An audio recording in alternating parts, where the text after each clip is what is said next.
Chapter 429. After arranging everything properly, Jiang Pingji heaved a sigh of relief. However, it was not the time to be completely at ease. Now that the world was in chaos, the only way to protect oneself was to strengthen oneself. She still had to prepare some city defense equipment to turn the entire Xiangyang district into an impenetrable fortress. Then she would not have to fear the harassment of the Xingyi army. The honest Li Yun noticed the tiredness on everyone's faces and asked curiously. Jiang Pingji sighed. The Xiangyang district has gone through 3 major disasters. Now everything is being done. There is a shortage of people everywhere. The people need to be properly settled, the destroyed houses need to be rebuilt, and the wasteland outside needs to be reclaimed. Otherwise, I don't know how many people will starve to death next year.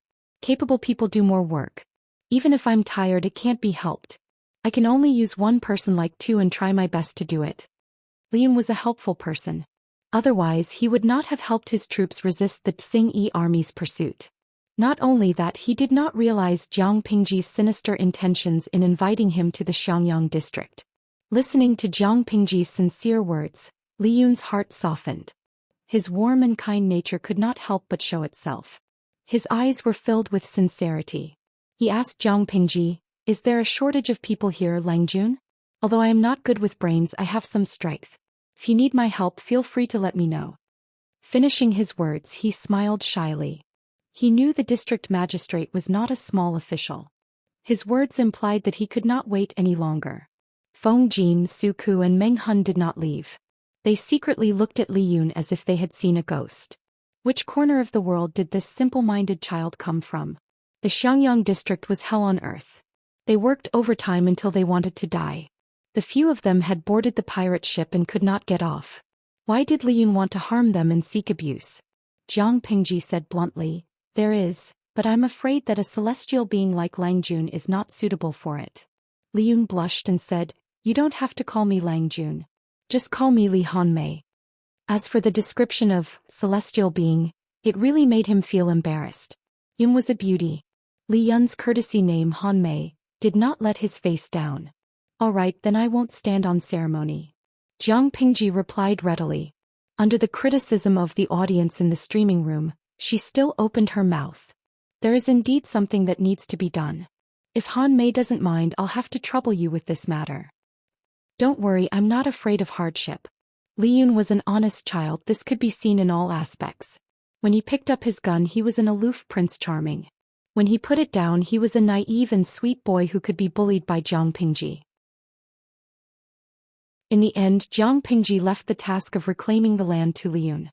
That's right, she had sent a male god with outstanding marksmanship, who was like a killing god, to farm. Dalao Raoming. "Hee streamer, come on, tell me your home address, I will definitely send you razors." Xiao. "Oh my god, I can't imagine idly working in the fields like a farmer." Buan Jiaging Xianxia. "Host, you're really good at letting a future general on the battlefield work in the fields. Why don't you just sit there and fly to the sky?" Feng Jin and the others were tired. They wanted to leave, but they suddenly remembered something important and told Jiang Pingji. "Oh right. My lord, the bricks have been produced." "Brick kiln? The bricks have been produced? What's the result?" Jiang Pingji held her heavy head. Hearing Feng Jin's words, her mind suddenly became clear. "The craftsmen have taken out the bricks, but whether they can be used or not, my lord, you have to look first. After all, it was his lord's creation, she had the most say. Let's go to the brick kiln to take a look." Jiang Pingji gave up on the idea of resting and brought the others to the kiln. The old man who fired the pottery was now the head craftsman of the kiln. Hearing that Jiang Pingji had arrived, he hurriedly led the others out to welcome her. "Since my lord left for the war, 3 batches of bricks have been fired. Now the 4th batch is being fired in the kiln." The head craftsman of the kiln led Jiang Pingji to see the first 3 batches of finished bricks. The bricks were greenish-gray in color and were neatly stacked into a pile, taking up a large area. The first batch of bricks had more cracks, but the next 2 batches had fewer cracks. They looked more orderly and beautiful. Jiang Pingji weighed the bricks in her hand, then split them open with her palm to check the lines inside. Almost there. Overall, the quality of the bricks fired in the last few batches was not bad. It was considered a success for the first firing to have such a quality. She could also see that the quality of the later batches was much better than the previous ones. It was evident that the head craftsman of the kiln took this matter seriously. After firing a batch, he tried his best to find the flaws in it and then improved it further. Continue firing. When the entire Xiangyang district starts to take shape, you will be greatly rewarded. The head craftsman of the kiln was beaming. The amount of bricks needed to rebuild Xiangyang district was not small. In order to increase the scale, Jiang Pingji specially ordered people to build 2 more kilns to fire day and night. The coal needed for firing bricks was gone. She also ordered people to purchase it from the neighboring Qingda County at a relatively low price. With the bricks, it was easier to build houses. With the addition of thousands of laborers, the construction progress was sped up. Friendship is worth 3 coins. It's a once-in-a-lifetime opportunity. A month later, Jiang Pingji took out a few brand new land deeds and house deeds and placed them in front of the few of them. When Feng Jin and the others saw it, the nerves at the corners of their mouths almost broke. There was no other reason. They were all too clear about the location of the land deeds. 3 coins. Qiguan Rang took out 3 coins from his sleeves and took one of them. Feng Jin touched his money pouch and the corner of his mouth twitched. It was either gold or silver. It was difficult to find 3 copper coins. Fortunately, Suku had some in stock and lent him 3 coins. Not long after, the few land deeds were divided up. The last few were almost snatched. What a joke. If they didn't snatch, the good spots would be taken by others. 1-story buildings were popular nowadays. Houses were built very quickly. However, considering the size of the house, Jiang Pingji combined the architectural styles of Hejian County and Shangjing. With the advice and suggestions from her friends in the streaming room, everyone worked together to make full use of the space. They made an exquisite and elegant 2-sectioned and 3-sectioned house of 2 sizes. The area was not very big, but it was exquisite and elegant. It was neat and beautiful. Even Feng Jin, who was used to seeing the world, could not help but praise the small houses.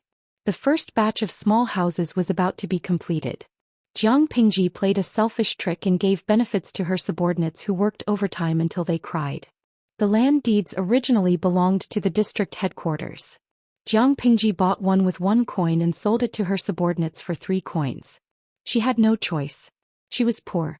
She could not reward her subordinates with anything good. However, it did not matter. She had a house that was about to be completed. House and land deeds were sold at a discount of 3 coins. The viewers in the streaming room almost cried their eyes out when they saw it. Chapter 430. Heshibi Haogui. #laugh to tears. 3 coins of land and house deed. This house price is heaven. Yeoyibakian. Heaven in my dreams. I wouldn't dare to be so bold even in my dreams. Don't casually tease. It's not only heaven, even the news broadcast wouldn't dare to put it this way. 3 coins. My dear friends, that's not even $3 in our hands. Have any of you calculated the area of that 2-level house? Even if the streamer is a wolf, tiger, leopard and cries from working overtime, I want to cross over and hug her thighs. Author, she doesn't want jogging. Bah, what do you mean by that? The 2-level house is more than 400 square meters. This is a small house. What's my 100 square meter 2-story villa? Toilet? But this house price is ridiculous. Streamer, let me cross over and hug your thighs, okay? As long as you give me 3 coins of a 2-level house, let alone a month of overtime, even if it's a year, whoever frowns is a dog. Kizaduo. Let alone a year, even if it's 10 years, I'm willing. Kizaduo. I'm willing to work 10 years, let alone a year. She doesn't want jogging. Xianxia. Am I the only one who noticed that the streamer earned 2 coins? She bought the land and house deed for 1 coin and sold it for 3 coins. She earned twice as much in one go. To be honest, Jiang Pingji was a good streamer. Although she had a bad temper, she was hardworking. From waking up in the morning to sleeping at night, no matter what happened. Especially after the earthquake in Shangjing, Jiang Pingji was so tired that her daily broadcasting time increased to more than 15 hours, reaching a peak of 24 hours. Feng Jin and the rest were working overtime, but she was not idle either. However, her skin was too good.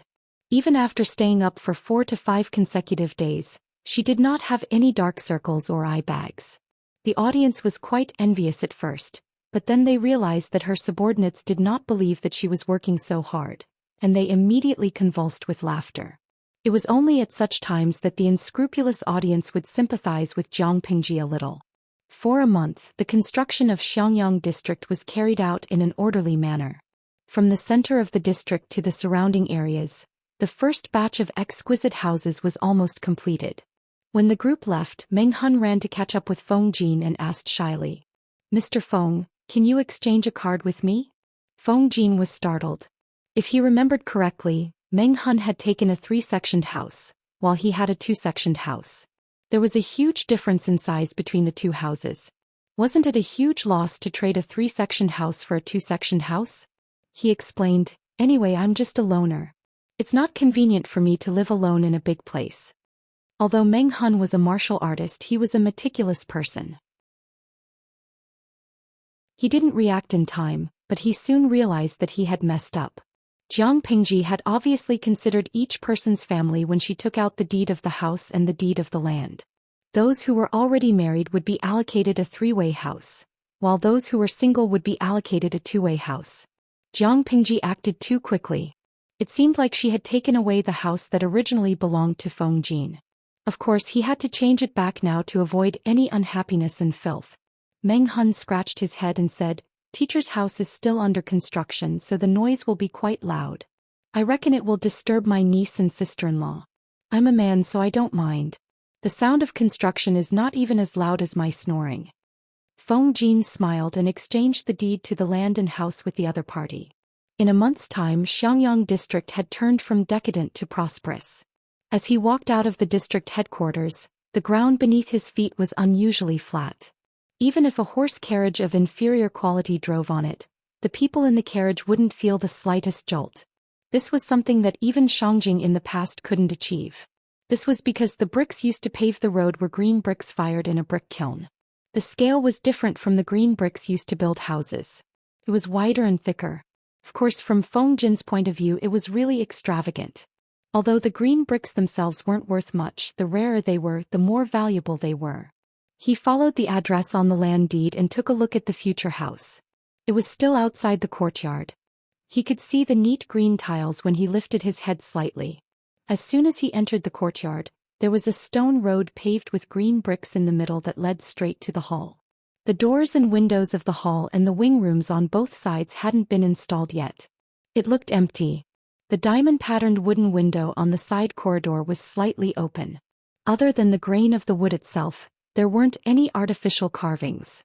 Overall, it looked clean and refreshing. Further ahead, he entered the inner courtyard. With just a glance, he could tell that the layout of the house was the most popular nowadays. The overall building wasn't very big, but it was well lit. There was a small courtyard inside. It was bare now. If a rockery was placed, a small pond was dug, some pets could be raised, and some fish could be fished by the pond in the hot summer days. It would be extremely enjoyable and pleasant. Feng Jin walked around thinking about how to improve it. Changxing was almost 3 months old. If she got any older, her range of activities wouldn't be restricted to one place. This child seemed to be blessed by the heavens. From birth until now, she hadn't suffered any illnesses or disasters. One had to know that Feng Jin himself was dizzy for 2 days. He only recovered after taking some medicine. He entered the hall again. As soon as he looked up, he found something that interested him. The earthquake in Shangjing. If Jiang Pingji hadn't stood up to save Wei Jingxian and her daughter, Feng Jin would be a widower now. Every time he thought about it, he felt a lingering fear. He even had a slight fear of houses. Now that he looked up, he found the house interesting. It was very different from the houses he usually saw. Of course it was different. Although mortise and tenon were used in the buildings of this era, they were still in the early stages of development. They weren't that strong and the technology wasn't mature. When Jiang Pingji was working on the house, she studied it with the audience in the streaming room for a long time. With their help and Jiang Pingji's own efforts, she applied the mature mortise and tenon to these new buildings. The shockproof ability was definitely hundreds of times better than the previous jerry-built projects. Feng Jin left the house in a good mood. As soon as he went out, he saw Su Ku and Qiguan Rang walking over from not far away. The 3 of them bumped into each other. When they looked again, their houses were almost on the same street. Qiguan Rang still looked tired. "Huayu, why don't we borrow some craftsmen from the Lord and tidy up the inner courtyard first?" After Feng Jin and Suku worked overtime crazily, their work was back on track. During this period of time they finally relaxed a little. Feng Jin even had time to visit his wife and child. Only Qiguan rang. He wished he could roll up his bedding and stay at his workplace. The household registration was cumbersome. The current household registration system had too many unreasonable and chaotic areas. Jiang Pingji supported him to set up a new household registration system. Although Qiguan Rang was a little tempted if he did so, it would be tantamount to going against his principle of keeping a low profile. Feng Jin said, "It's nothing. There's no need to trouble the Lord with such a small matter. I still have some servants who can tidy it up." No matter what, Feng Jin was still the Langjun of the Feng family. He still had a family. After looking at the house, Feng Jin went to the temporary residence. Wei Jingxian, who had recovered, was hugging her child and coaxing her. She was humming an elegant and graceful tune. Chongqing was still fair and chubby. She looked even cuter.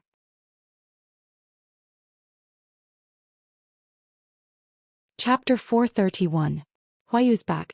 Chongqing, your father's back. Wei Jingxian got up from the table. Feng Jin took the opportunity to take Chongqing, who was leaning towards him. This girl was very alert and had a good memory. The last time Feng Jin came back was 5 days ago. This child was very clingy. Feng Jin said, "I just went to see the house that my lord gave me. It's not bad. I heard the servants mention it. It said that even the road in that area is paved with green bricks. How could the people of today have seen something like green bricks? When the road was first built, there were even people who stole the green bricks on the ground in the middle of the night." Jiang Pingji was almost angry. Later she caught a few of them and punished them severely. "It's the same in our house. It looks very clean. It's much easier for the servants to clean." Feng Jin teased Chongqing. She grabbed his finger and wanted to stuff it into her mouth. Unfortunately, she was young and did not have teeth. It did not hurt even after biting for a long time. Feng Jin only felt that his finger was itchy. "Tomorrow, get the servants to clean up the new house. First, tidy up the inner courtyard. It's really unfair for you and Chongqing to live here." Feng Jin sighed and took his finger out of his daughter's mouth. Chongqing was very unhappy. She shouted at him as if she was angry. She was young but had a bad temper. She wanted to scratch him because of a disagreement. Wei Jingxian said with a big heart, "What's there to be upset about?" The place they lived in now was a few times smaller than the courtyard she had before she got married, but she did not feel aggrieved. The current Xiangyang district was basically a different place every day. Wei Jingxian looked at its changes and actually felt proud of it. 09 Xiao Shounet, her husband, played a part in the development of this place. Of course she was proud. At the beginning of the reconstruction, everything was chaotic. There was almost no rules. Now that it had been a month, everyone was used to this change. The planned wide roads were also moved to the construction schedule. At present it was beginning to take shape. Jiang Pingji, as the district magistrate, issued a few new government decrees. However, these decrees were somewhat amusing to the ordinary people. The first decree was to keep to the right when walking on the street. The second decree was not to spit or urinate anywhere. The third decree was to not go on the street shirtless regardless of whether it was winter or summer. It was a disgrace. Apart from these trivial matters, there were also some very strict laws. Illegal organizations without official permission were not allowed to buy or sell human beings. If they violated the law, they would be banished and their properties confiscated. Regardless of whether it was a man or a woman, having sex with an outsider during the term of marriage would be treated as a felony. There were dozens of them and the number was increasing every day. At first the people were still trembling with fear, but after a long time they calmed down. In any case, it wasn't a tyranny. This district magistrate was doing quite well, much better than the previous one. However, there was one law that made many old people feel uncomfortable. Relatives and elders are not allowed to decide the life and death of the younger generation at will. They will be punished as murder. Jiang Pingji was criticized by many people for being a busybody. They secretly said that she was a busybody. It was purely a coincidence that this law was written. About 20 days ago, Xiangyang district was still in a state of chaos. Jiang Pingji only slept for an hour for 7 to 8 days in a row. She was so tired that she felt like she was floating. When she was patrolling outside the city, she saved a crazy young woman who was hugging a pillow and jumping into the water. She decisively went into the water and saved her. After asking for the reason, she was so angry that her mind was clear. It turned out that 3 years before the woman married into her husband's family, she gave birth to 3 daughters in a row. Strangely, all 3 daughters died before they were even a month old. At first, she thought that she was unlucky and couldn't keep her children. Later, she accidentally discovered that the children were secretly killed by her mother-in-law. The reason was also very absurd. It was because the mother-in-law didn't want a granddaughter who lost money. She spoke righteously. If it was a grandson, how could she bear to kill them? The feng shui of the scoundrel woman's belly was not good. She couldn't even give birth to a child. The woman was anxious and reported her mother-in-law. However, the district magistrate didn't convict her mother-in-law. Instead, he said that the woman was unfilial and beat her. Since then, the woman's mind was in a mess. She became crazy and told everyone she met that her mother-in-law killed her 3 granddaughters. More than 10 months ago, the husband got the widow next door pregnant and she gave birth to a boy. Her mother-in-law ordered her husband to divorce the woman and make her give up her position as the legal wife. Otherwise, she would be demoted to a concubine. When the viewers in the streaming room heard this, they reacted fiercely. They wanted to crawl over and slap the mother-in-law to death. If the old woman was so capable, why didn't she just go to heaven? Jiang Pingji's mentality was about to explode. She went back and added 2 more. One was that adulterers would receive a heavier sentence. The other was that it was also considered murder if a relative killed someone of the same bloodline. The woman hadn't separated from the man yet. She was still the man's legal wife. If the man got the widow pregnant, it was considered rape. The mother-in-law had personally admitted to killing her 3 granddaughters. The district headquarters still had the records. It was considered murder. She didn't care about the commotion outside. She directly ordered people to arrest the strange mother and son and sentence them accordingly. Interestingly, this matter attracted the condemnation of the rotten scholars. Jiang Pingji sneered and asked them to get out of her territory. If they were thick-skinned and refused to leave, that was fine. When the house was built, they would never rent it to this family. During the farming season, the district headquarters didn't lend them oxen and farming tools. They made their whole family starve. They were so willful. If they weren't convinced, they could fight. Therefore, the rotten scholars who were prepared to scold her shut up. The construction of the entire Xiangyang district was on the right track. Changed every day. The people felt that the air was fresh, the roads were wide and tidy, and the houses were as beautiful as if they were carved out of a mold.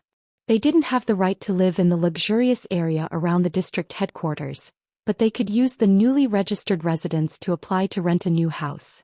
Every family longed for it. Even the local people who owned houses were envious. They had no choice but to be envious. The newly built houses made their old houses look even worse than the mud. In front of the houses were neat and clean green bricks. In front of their houses were mud puddles.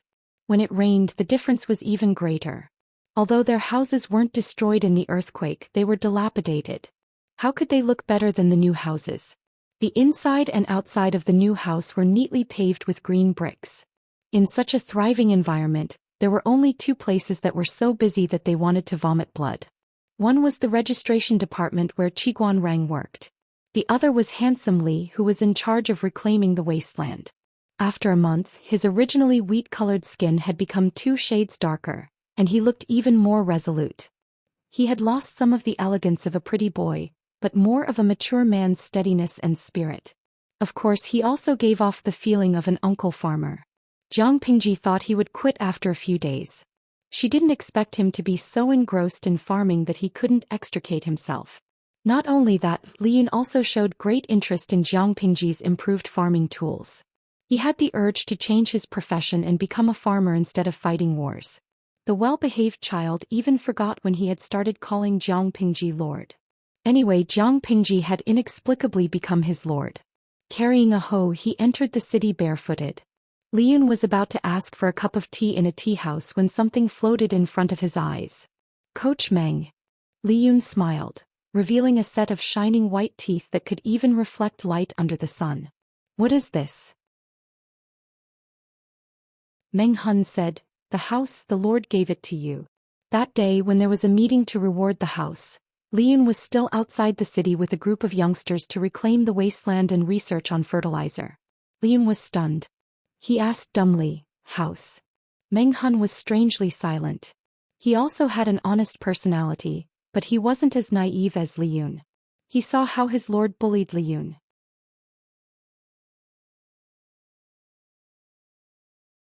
Chapter 432. Liyun's eyes widened in shock. He almost couldn't take it all in. "It's so beautiful. This is much more beautiful than the thatched hut I used to live in. It's quite tall too. I don't have to worry about hitting my head." He stood on his tiptoes, stretched out his long arms and patted the door frame. There was a simple and honest smile on his face, and his black eyes were shining brightly. That pure smile and gaze, no matter who saw it, could not help but smile for him. Meng Hun was secretly speechless. He felt that his Langjun was tireless in teaching. He had dragged such a naive young man onto the pirate ship just because of a disagreement. Meng Hun crossed his arms and looked up at the door beam. "Hit my head," Liyun said with some lingering fear. "Yes, it seems that I'm too tall. If I'm not careful, I'll hit my head." He was the type that looked skinny when dressed but muscular when undressed. His height was even more outstanding. The house was slightly shorter, so he had to lower his head and bend over to enter. Otherwise, his head would turn red from the impact. In the past, such tragedies often happened. Every time he hit his head, not only would his head hurt for half a day, but the entire thatched hut would also shake. Meng Hun laughed involuntarily. "Perhaps the Lord was concerned about your height and specially built a tall house." Meng Hun hadn't realized it. The house allocated to Liyun was indeed much taller than other houses. Meng Hun regained his senses. He couldn't help but admire his lord's attentiveness. At the same time, he felt his heart warm. Even he thought so, not to mention Liyun, who had a sincere heart. His impression of Jiang Pingji increased exponentially. "My lord is such a good person. I never thought that one day I would be able to live in such a house.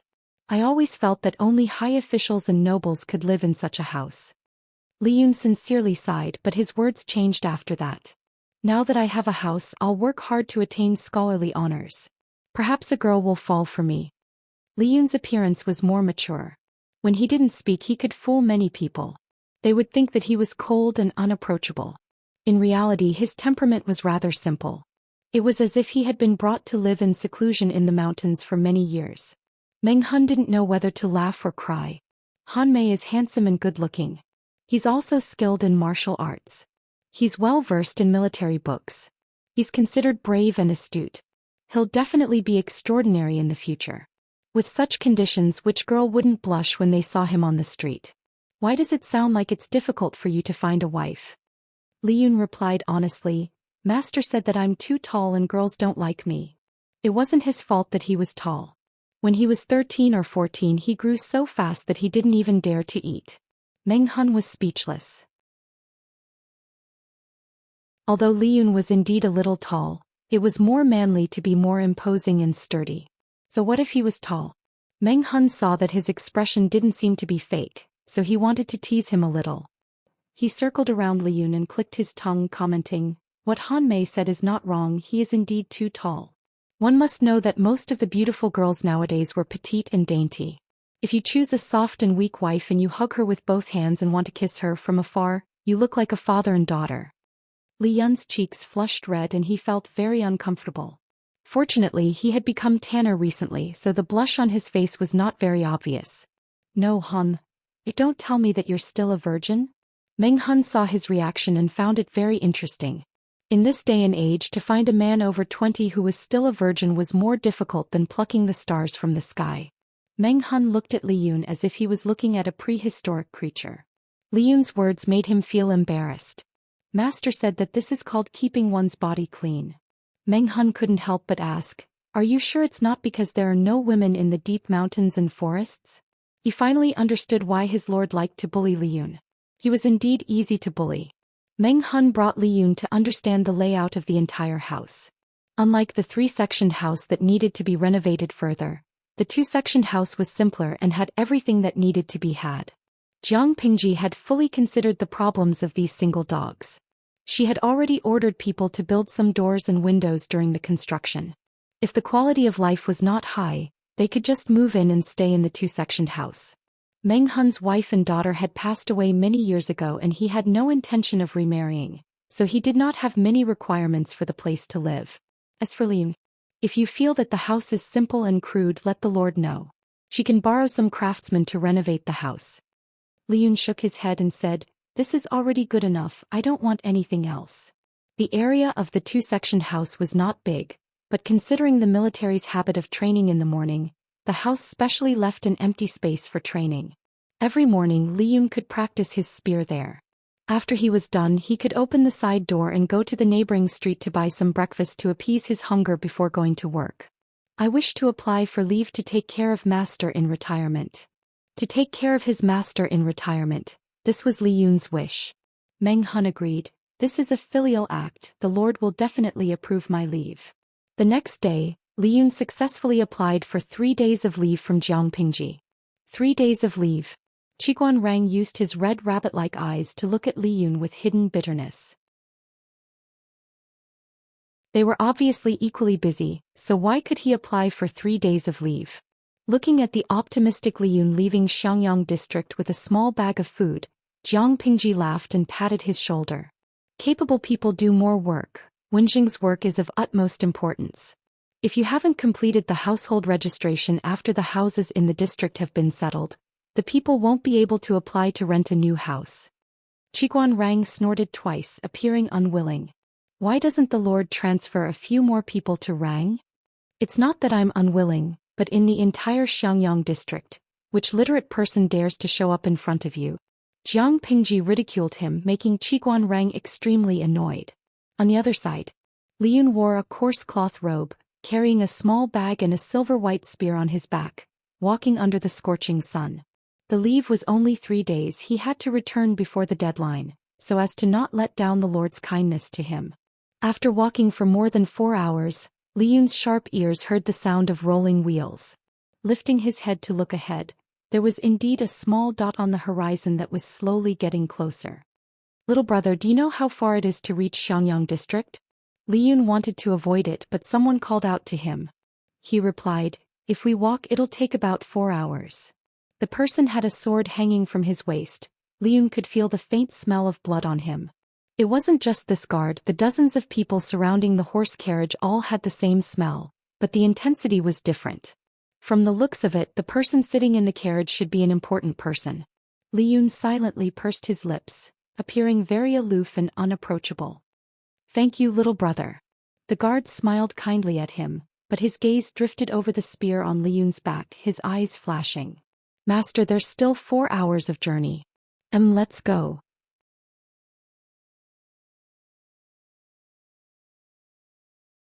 Chapter 433. That voice left a deep impression on Liyun, but he was concerned about his master and did not think too much about it. Liyun and his master had lived in seclusion in the deep mountains for many years. The place was remote and the terrain was steep, but he felt it was familiar. Even with his eyes closed, he could come and go as he pleased. Seeing the familiar pool, Liyun's smile brightened. "Master, your disciple is back." Liyun pushed open the straw hut, his smile frozen on his face.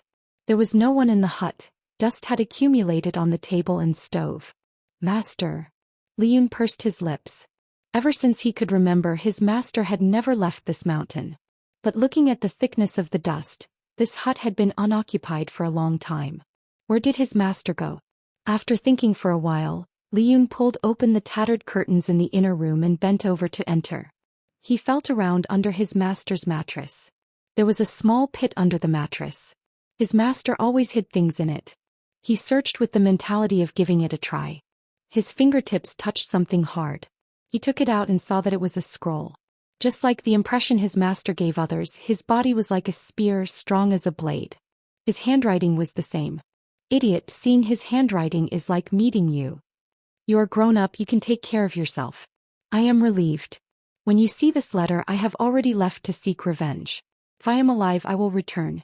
If I am unlucky and die at the hands of my enemy, you must not seek revenge." Xianxia left behind a letter.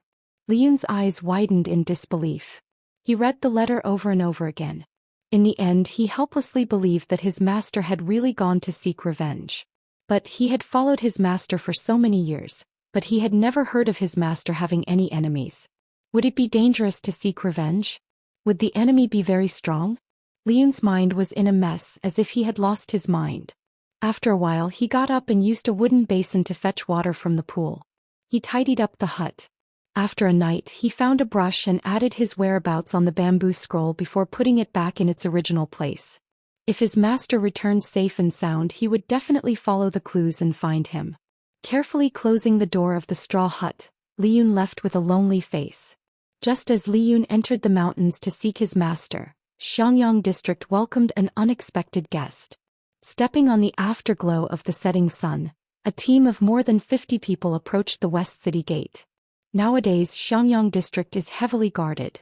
Entering and exiting the city requires strict checks.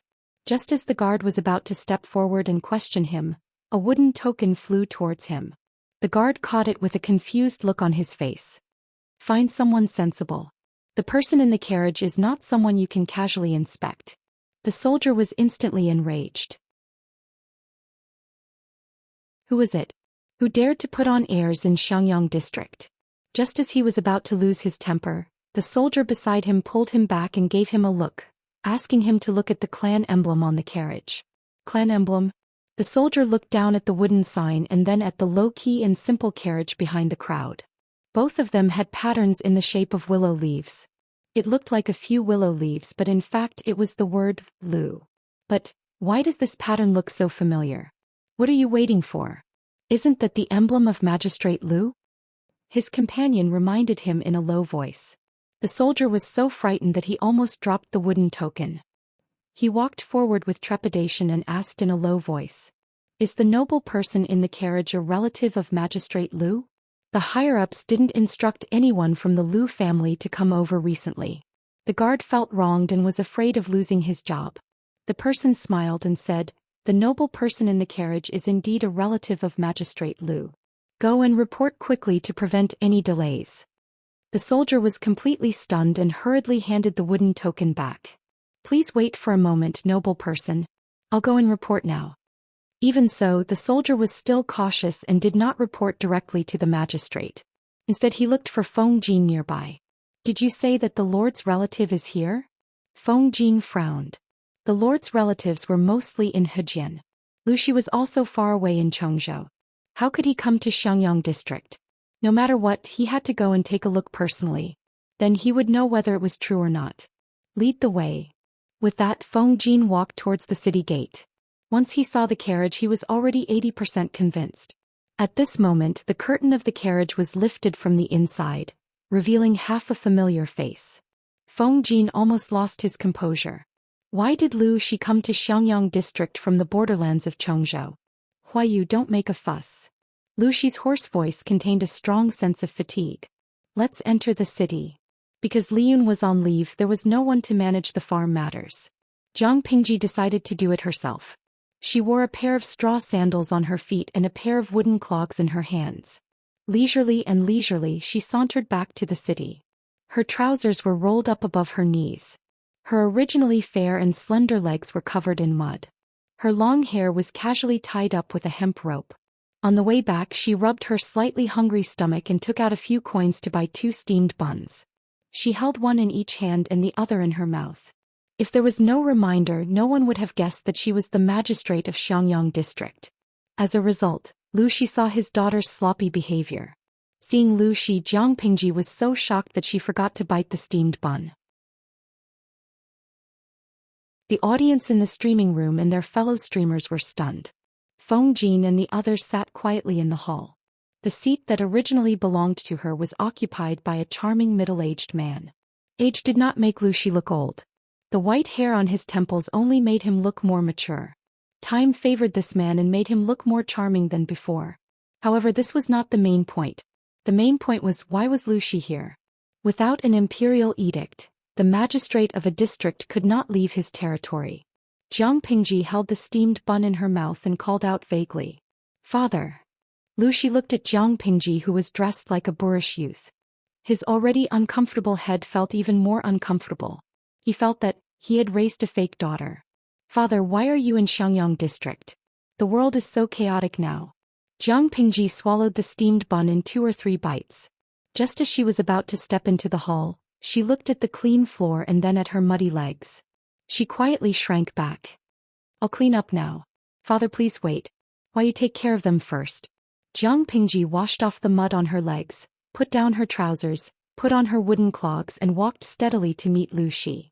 Her disguise would undoubtedly cause the audience to ridicule her. Jintian Wuging O, trash streamer, your father has seen your most boorish side. What's the use of pretending to be steady now? The expressions of the streamer's father and the streamer were too funny. It felt like a father suddenly inspecting his son and happened to catch him watching a certain type of film. You guessed true or fake. My heart aches for the streamer's father. He must suspect that he raised a fake daughter. Jiang Pingji ignored the disturbing bullet screen in the streaming room and bowed respectfully to Lu Shi. Lu Shi sized her up from head to toe.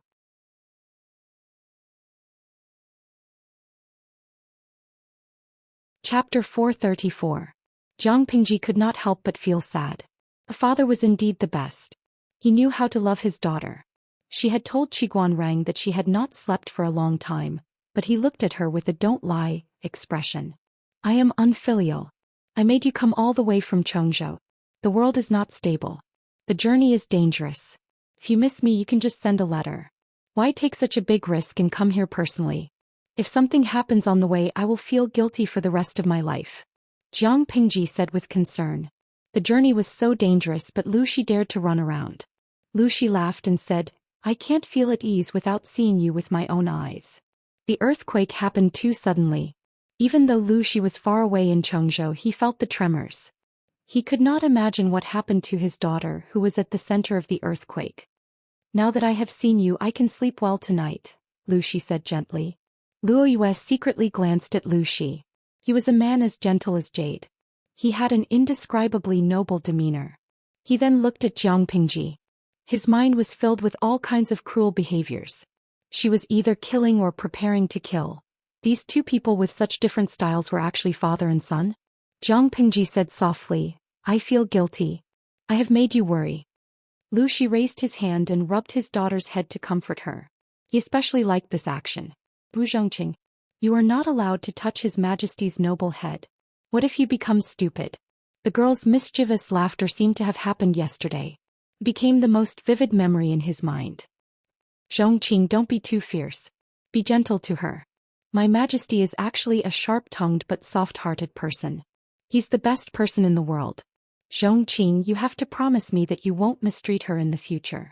Treat her well and love her well. This is for her own good. I want you and her to live well. Even if I'm not around, both of you should live well. Let me see a different history, okay? When no one was around, Lu Shi would ponder over Gu Min's words before she died. Had she returned to her own world? Was she living a more carefree and unrestrained life than before? Lu Shi closed his eyes to hide his thoughts. The longing was like a net binding him, making the hatred brewing in his heart thicker. Lu Shi only wanted peace of mind.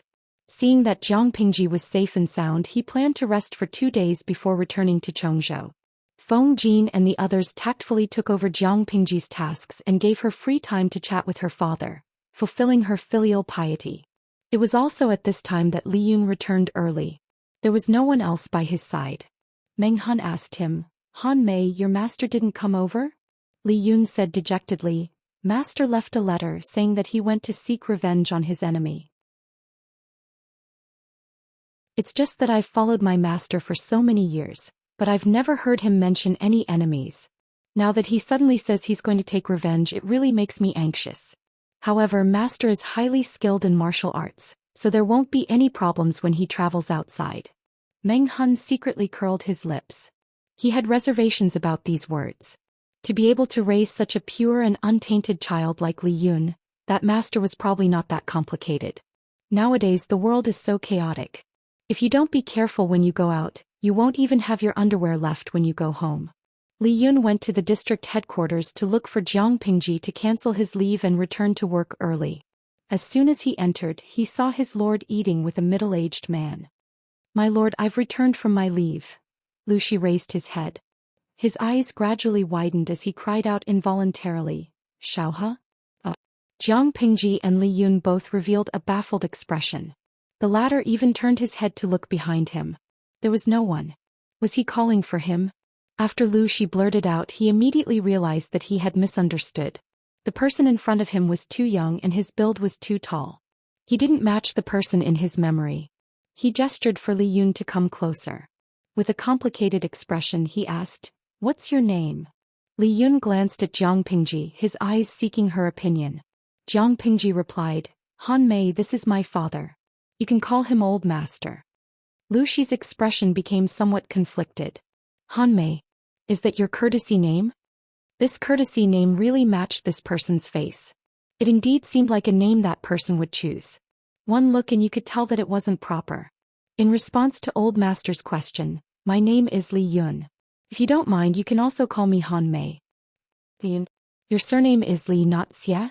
Lu Shi raised his eyebrows and asked, "Then do you have a man with the surname Xia?" "My master's surname is Xia."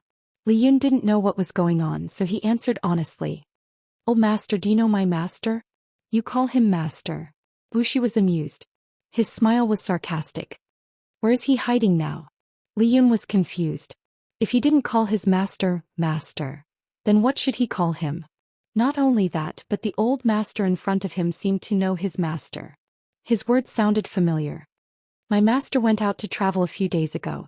He said he was looking for an enemy to take revenge and told me not to worry about him. If he's still alive, he'll definitely come back to look for me. If he's unfortunately dead, there's no need to take revenge for him." After saying this, Li Yun looked at Li Yun, who was a little dispirited, like a little rooster who had lost a battle. Lu Shi snorted. He said harshly, "He's going to seek revenge? Okay, then you don't have to wait. This person probably won't even have his bones left." Li Yun was furious. Even if the person in front of him was his lord's father and an old friend who knew his master, he was still angry. "Do you know who your master is going to seek revenge on?" Lu Shi was not afraid of the anger in Li Yun's eyes. The corners of his mouth curled into a mocking smile. He said to himself, barging into the Zhongzhou palace means death no matter what. No matter how capable Xianxia is, no matter how good his spear techniques are, he's still courting death. His words not only shocked Li Yun, but Jiang Pingji's eyes widened. She stared at Li Yun's face. Li Yun clenched his teeth. "My master's enemy is hiding in the Zhongzhou palace?" Something like that. Lu Shi took a sip of tea and looked at Li Yun with a complicated expression. "I think your master doesn't want you to know the truth. If that's the case, I won't be the bad guy. Young man, work hard with Lanting. Your future is bright." Lu Shi secretly smacked his lips. As one of the 10 great generals of the Jiang dynasty, how could his future not be bright? However, he never thought that Li Yun was the son of Xiaqian and that woman. It was a sin that could not be settled. Li Yun's mind was a mess. After hesitating for a while, he asked Lu Shi, "Are you familiar with my master?" Lu Shi sighed. "Xianxia and my late wife were childhood friends. We can be considered familiar. The people who were once alive and well were now scattered like the wind and clouds. It was a sad sight. By the way, how old are you this year? Are you married?" Lu Shi asked.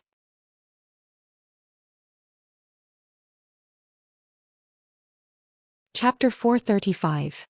Lu Shi murmured, 20? That doesn't seem right. He didn't doubt that Li Yun was Xiaqian's son. Apart from his mother's facial features, Li Yun looked exactly like Xiaqian when he was young. Otherwise, he wouldn't have mistaken him for Xiaqian. Thinking of Li Yun's surname, he felt that his age was most likely fake. Xiaqian had purposely said he was 2 years older. Li Yun left with a stomach full of questions. Jiang Pingji, who hadn't spoken for a long time, asked Lu Shi, "Is there something wrong with Han Mei's background?" "Xiaqian's son. That face is the best proof." Lu Shi took a deep breath and said, "More than 10 years ago, this name was synonymous with young and romantic. He was the dream lover of many noble ladies. I didn't expect him to hide in Fingyi County with his son for so many years. He didn't even send a message home. I think he must have suffered all these years. Now that Li Yun is under your command, I can only say that fate makes fools of people." Jiang Pingji frowned and said, "Father, are you referring to Xiaqian? If that was the case, wouldn't Li Yun be that woman's son? Who else could it be?" Lu Shi sneered. "Then when Xiaqian went to the Zhongzhou palace to seek revenge, wouldn't he be killing his wife?" Lucy said disdainfully. What kind of wife is she? She's just a demon who took over Xiaqian's wife's body. To Xiaqian, his beloved wife Wang Huiyun, who was known as the twin beauties of Langia, had died in childbirth long ago. The one who survived was nothing more than a venomous scorpion woman who was born to be arrogant, ruthless and arrogant. What did that feel like? Wang Huiyun used to be the goddess of many young men. But not many people knew that their goddess body had been taken over by a ghost of unknown origin. She turned from pure and kind to wicked and wicked. Lucy sympathized with Xiaqian. If Wang Huiyun had died in childbirth, it would have been the end of it. But her body had been taken over by someone, and that person had used her body to pester all kinds of men. Not to mention seeing it with his own eyes, even thinking about it was disgusting. Jiang Pingji frowned. It was rare for Lucy to mention the past. She asked, "You took over Xiaqian's wife's body?" "Yes." Lucy nodded. Xiaqian and Wang Huiyun were childhood sweethearts. Many people's hearts were broken when they got married. A year later she gave birth to a son. I believe that child was Liun. However, ever since Wang Huiyun gave birth, Xiaqian's behavior had become strange. He's anxious and cold to his wife. He goes to Buddhist temples and Taoist temples all day long, but in front of others he pretends that nothing has happened. Jiang Pingji's father's words. He was to be. The information contained in the words of the host's father was a little too much. And then, Jiang Pingji asked. Lulu.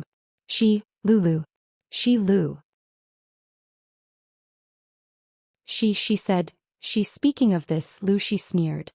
His eyes, which used to be as gentle as water, were now as cold as a lake, which made people shiver.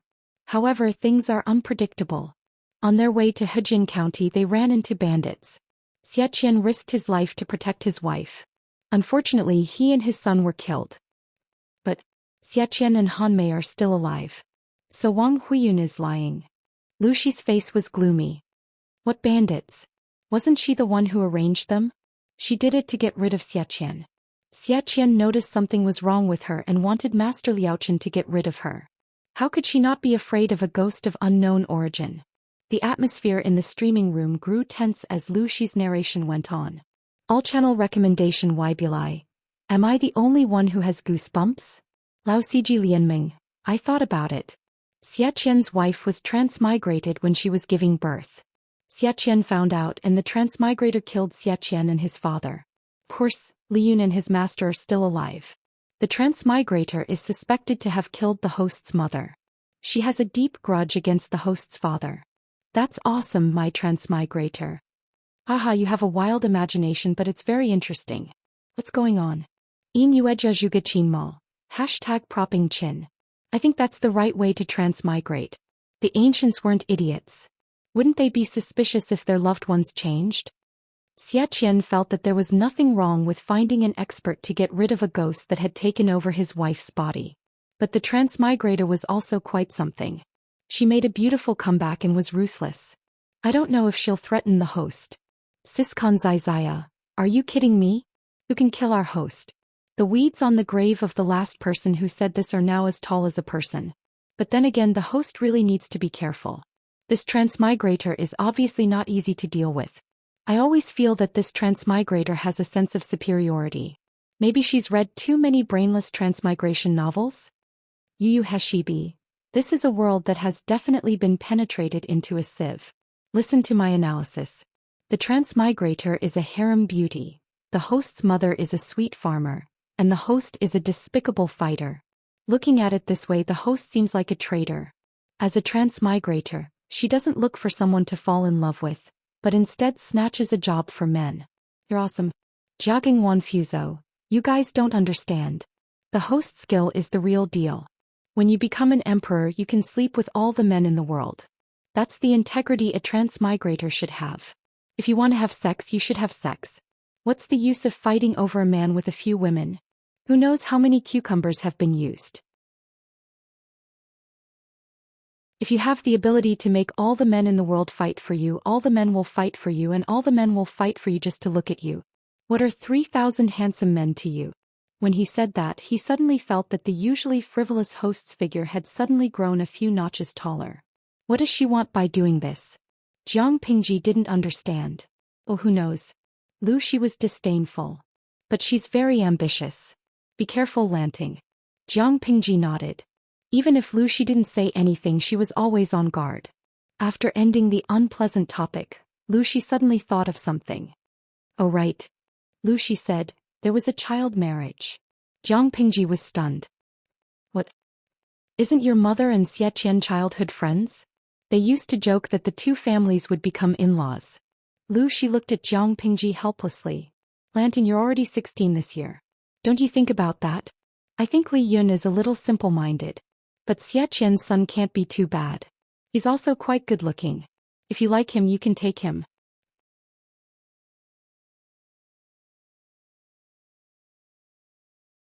Chapter 436. The next day, Lu Shi and Jiang Pingji changed into ordinary people's clothes and walked around Xiangyang district. Looking at the thriving district, Lu Shi sighed in his heart. His Majesty's methods were indeed extraordinary. Father, are you tired? Do you want to rest in a tea house? Jiang Pingji brought Lu Shi to see Xiangyang district. Although Xiangyang district was not very prosperous at the moment, according to her plan, it would be reborn in a few months' time. Even Shangjing City could not compare to it. Jiang Pingji took the opportunity to talk with Lu Shi about governance. Her father had a deep understanding of governance. He was almost omniscient. He could point out many of her doubts. Jiang Pingji used to be the commander of the army, but the commander and the district magistrate were two different concepts. In terms of governance, even if Jiang Pingji had knowledge that surpassed the times, she still had to learn a lot. Good. When I retire one day, I'll come to your place and buy a house so that I can retire in peace. Jiang Pingji said, if you want to buy a house, you don't have to pay for it yourself. I have lots of land deeds. She could buy as many as she wanted for a penny. The first batch of houses were given to her subordinates, and the remaining 50 or so were hers. The second and third batches were ready to start construction. Jiang Pingji did not lack land deeds and house deeds. Lu Shi was speechless. Fortunately, the world is in chaos. Otherwise, you will be impeached. He did not need to think to know what his daughter had done. The land deeds she mentioned were not from a legitimate source. She was the district magistrate, and she had the final say in all the internal affairs of the district headquarters. 09 Xiao Shonet. If she wanted to buy back the land deeds with a penny, who could say no? Lu Shi stepped on the flat bricks and his wooden clogs made a rhythmic clacking sound. It was crisp and pleasant to the ears. I notice that the people here are well-mannered, Lu Shi said. There is no filth on either side of the street. You will be fined for littering, and the fine will be double the previous one. There are trash cans on either side of the road, and you can throw it away if you walk a few steps. If you don't lack money, you can throw it away. As long as you have enough property to compensate the district headquarters, I don't mind. Even if Jiang Pingji didn't issue such a decree, the phenomenon of people randomly throwing rubbish or spitting had decreased. The entire road was paved with green bricks. When had they ever seen such a smooth and clean road in their lives? If there was an eyesore, how uncomfortable it would be to look at it. Most of the places in Xiangyang district were under construction. A few areas had been cleaned up. Under Jiang Pingji's encouragement, many people opened street stalls, which brought some prosperity to the county town. There was no good tea in the tea house, so she ordered 2 big bowls of tea. The color was a little muddy, but the smell was not bad. Although it's your first time governing, you're doing much better than me. This was probably the talent that Amin was talking about. Lu Shi shook his head secretly. When he was in charge of Hu County in the past few years, he had worn himself thin and weak. Hu County barely had a flourishing scene. It had only been a month since Xiangyang district had emerged from the dark clouds of the earthquake. The people who came and went had smiles on their faces. He was deeply moved when he saw it. He did not know if it was because he was too weak or because His Majesty was too powerful. Jiang Pingji said, like father, like son. Lu Shi knew that the words were meant to make him happy, but he could not help but feel proud. He said, that's true. It's a family tradition. The father and son were narcissistic and praised each other in disguise. After drinking tea and putting down 2 coins, Jiang Pingji brought Lu Shi to the brick kiln. Father, I'll take you to see something. She ordered people to encircle the area of the brick kiln. Entry and exit had to be strictly checked. According to Jiang Pingji's plan, Green bricks would become the specialty of Xiangyang district in the future, so technical protection was very important. They entered the brick kiln with their personal seal. The closer they got, the hotter the surrounding temperature became. It was a hot summer day. Soon Luxi's forehead was sweating. "What are you looking at?" Wuxia was curious. Knowing that Jiang Pingji had arrived, the craftsman of the brick kiln quickly came out to welcome her. She waved her hand to indicate that there was no need for formalities. "How are the things I asked you to make a while ago?" Jiang Pingji asked the craftsman of the brick kiln as she walked. "I've made 6 batches. Most of the semi-finished products are not ideal. I've only managed to make 3 sets." The old man showed a pained expression. "I've destroyed the defective products according to my lord's request. The leftovers will be guarded by someone specially to ensure that no secrets will be leaked." 3 sets? It's better than expected. Jiang Pingji thought about it and said, "Take 1 set out for the old master to see." "All right. Please wait a moment, my lord." Hearing this, the craftsman of the brick kiln heaved a long sigh of relief and wiped the sweat off his face. There were many benefits to helping the lord. Some time ago the lord was very generous and rewarded him with a land deed. According to the plan, it should be the second batch of houses to be completed. Now the whole family was eagerly waiting for the first batch of houses to be completed and the second batch to be built. Just based on the appearance of the first batch of houses, how many people were envious of their great luck? With many years of experience in making pottery, they had won the lord's favor. Now the whole family was living a good life. The craftsman of the brick kiln carefully took out a long box and opened it carefully. The audience in the streaming room thought it was a rare treasure. They didn't expect to see a glass tea set lying inside. "I love you, 666. The streamer really made glass. Lao Ciji Lianming, it's indeed glass. Although the purity isn't very high, it's very exquisite." According to the usual plot of novels, this thing was worth a lot of money. The key was that the cost was low. A set of glass could be sold for hundreds of thousands of strings of coins. "I'm asking you if you're afraid of this profit." 1,000 strings of coins was equivalent to 1 tael of silver. What kind of concept was hundreds of thousands of strings of coins? Even robbing a bank wasn't that domineering. Little angel, #propping my chin. I'm curious who the streamer wants to trick with this glass. Shanzishu, it must be someone with a lot of money. If it's not the tycoon of Dongqing, then it's the idiot of the north borderline. Naturally, people today had never seen glass, not to mention that the glass was indeed beautiful. It was exquisite and beautiful. "This thing, how much does it cost?" Luxi's eyes were filled with amazement. He was a little obsessed, but he quickly returned to normal. "It's very low." Jiang Pingji didn't specify the exact amount. She just used her thumb to point at the brick kiln behind her. She smiled and said, "When the bricks are baked, they're also baked. Father, look at it. How much do you think it's worth?" Luxi pondered and said, "Priceless. You want to show me this thing to show your filial piety?" "Of course. But isn't Xiangyang district too poor? Now we don't even have enough food. I wonder if father can help me." Jiang Pingji smiled and took out a round bowl that was a few times smaller than a woman's palm. She held it with 2 fingers and it looked very beautiful under the light. "I heard that in the north borderline the rich are very rich. They raise horses and cattle in herds. They spend a lot of money without frowning. In order to show their noble status, they like to collect rare treasures. Is this true?" Luxi understood her intention. It turned out that she wanted him to help her sell it. He asked, "That's true, but they won't be interested in ordinary objects. As for this, there's no doubt that it will definitely be sought after by the nobles of the north borderline. How does Lanting plan to price it?" "How about 150,000 strings of coins?" Luxi was so shocked that he almost dropped the glass cup. 150,000 strings of coins? Even robbing a bank wouldn't make such a huge profit. "Daughter, are you sure you didn't add an extra 0? If you can't exchange it with gold and silver, I don't mind using horses or cattle or sheep of equivalent value. Fur is fine too," Jiang Pingji said calmly. She didn't look like she was the one who had just opened her mouth like a whale.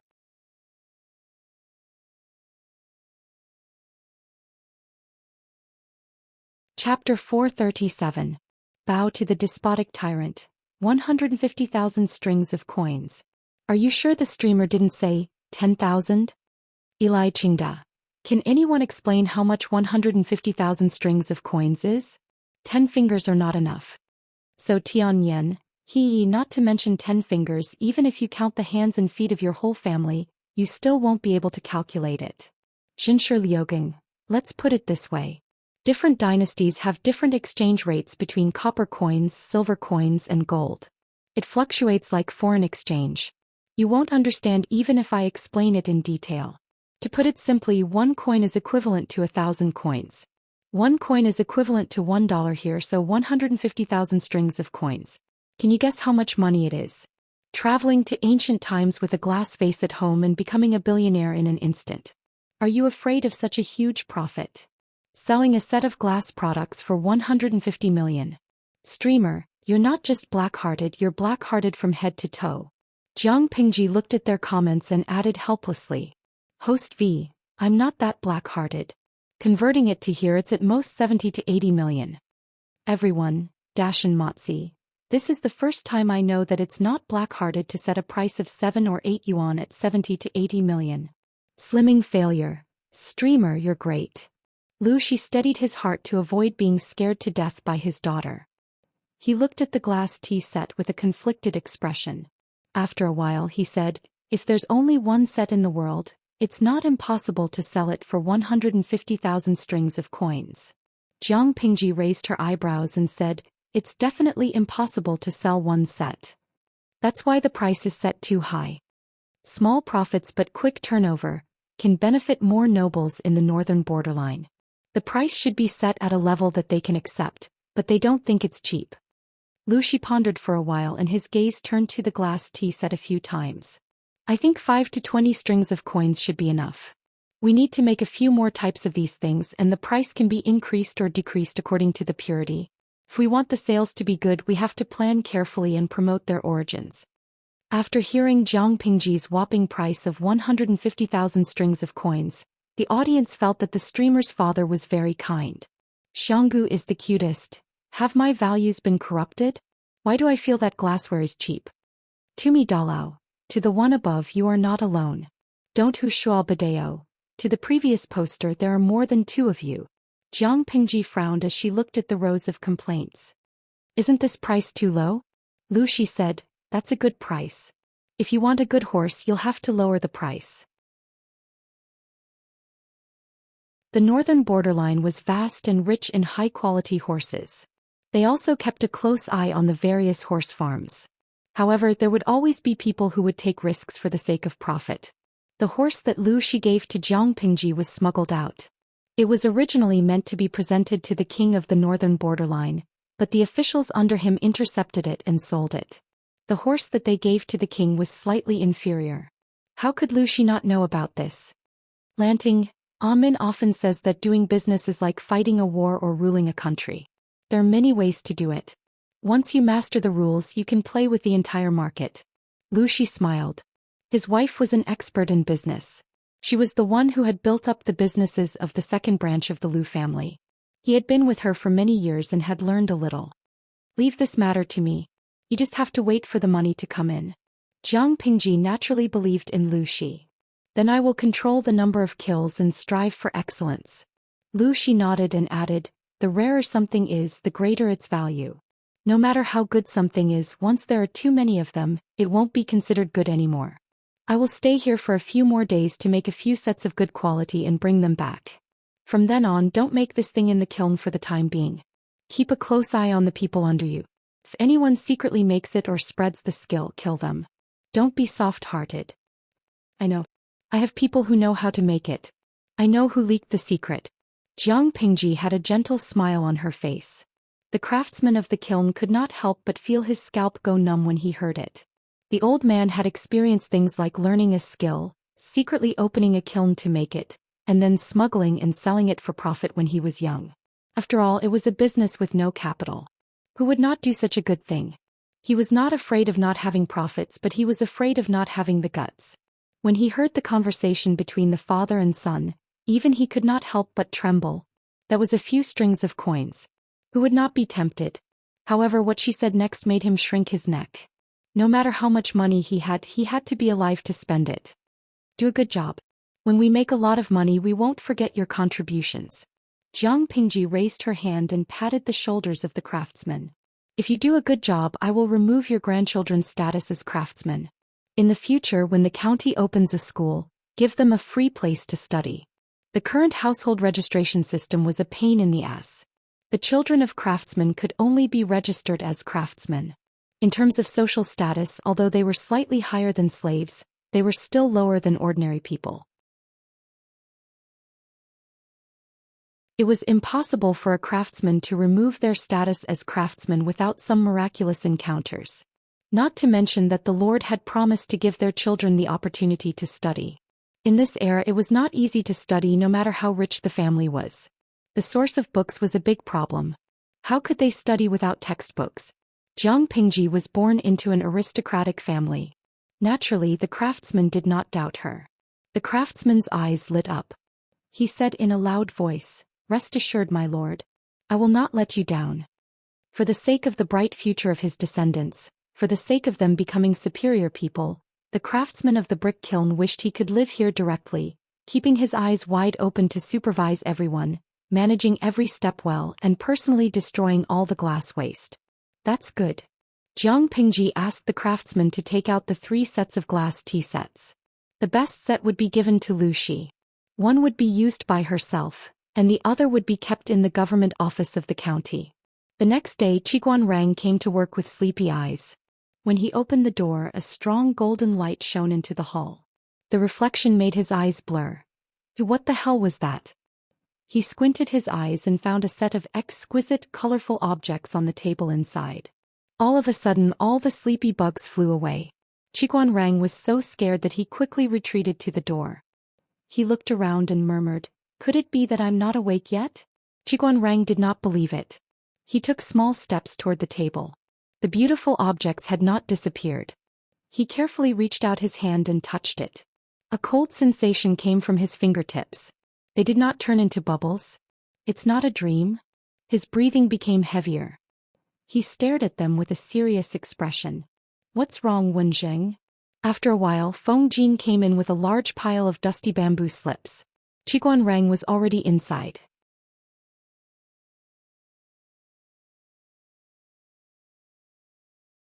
Chapter 438. Wenjing. The bamboo slips that Feng Jin was carrying were piled high, blocking his view. When he didn't hear Qiguan Rang's response, he called again. "Ah." Qiguan Rang then reacted and stood up to help Feng Jin carry some of the bamboo slips. "When did you come, Huayu?" "I just came a while ago. I saw you sitting there in a daze. I thought you closed your eyes and fell asleep."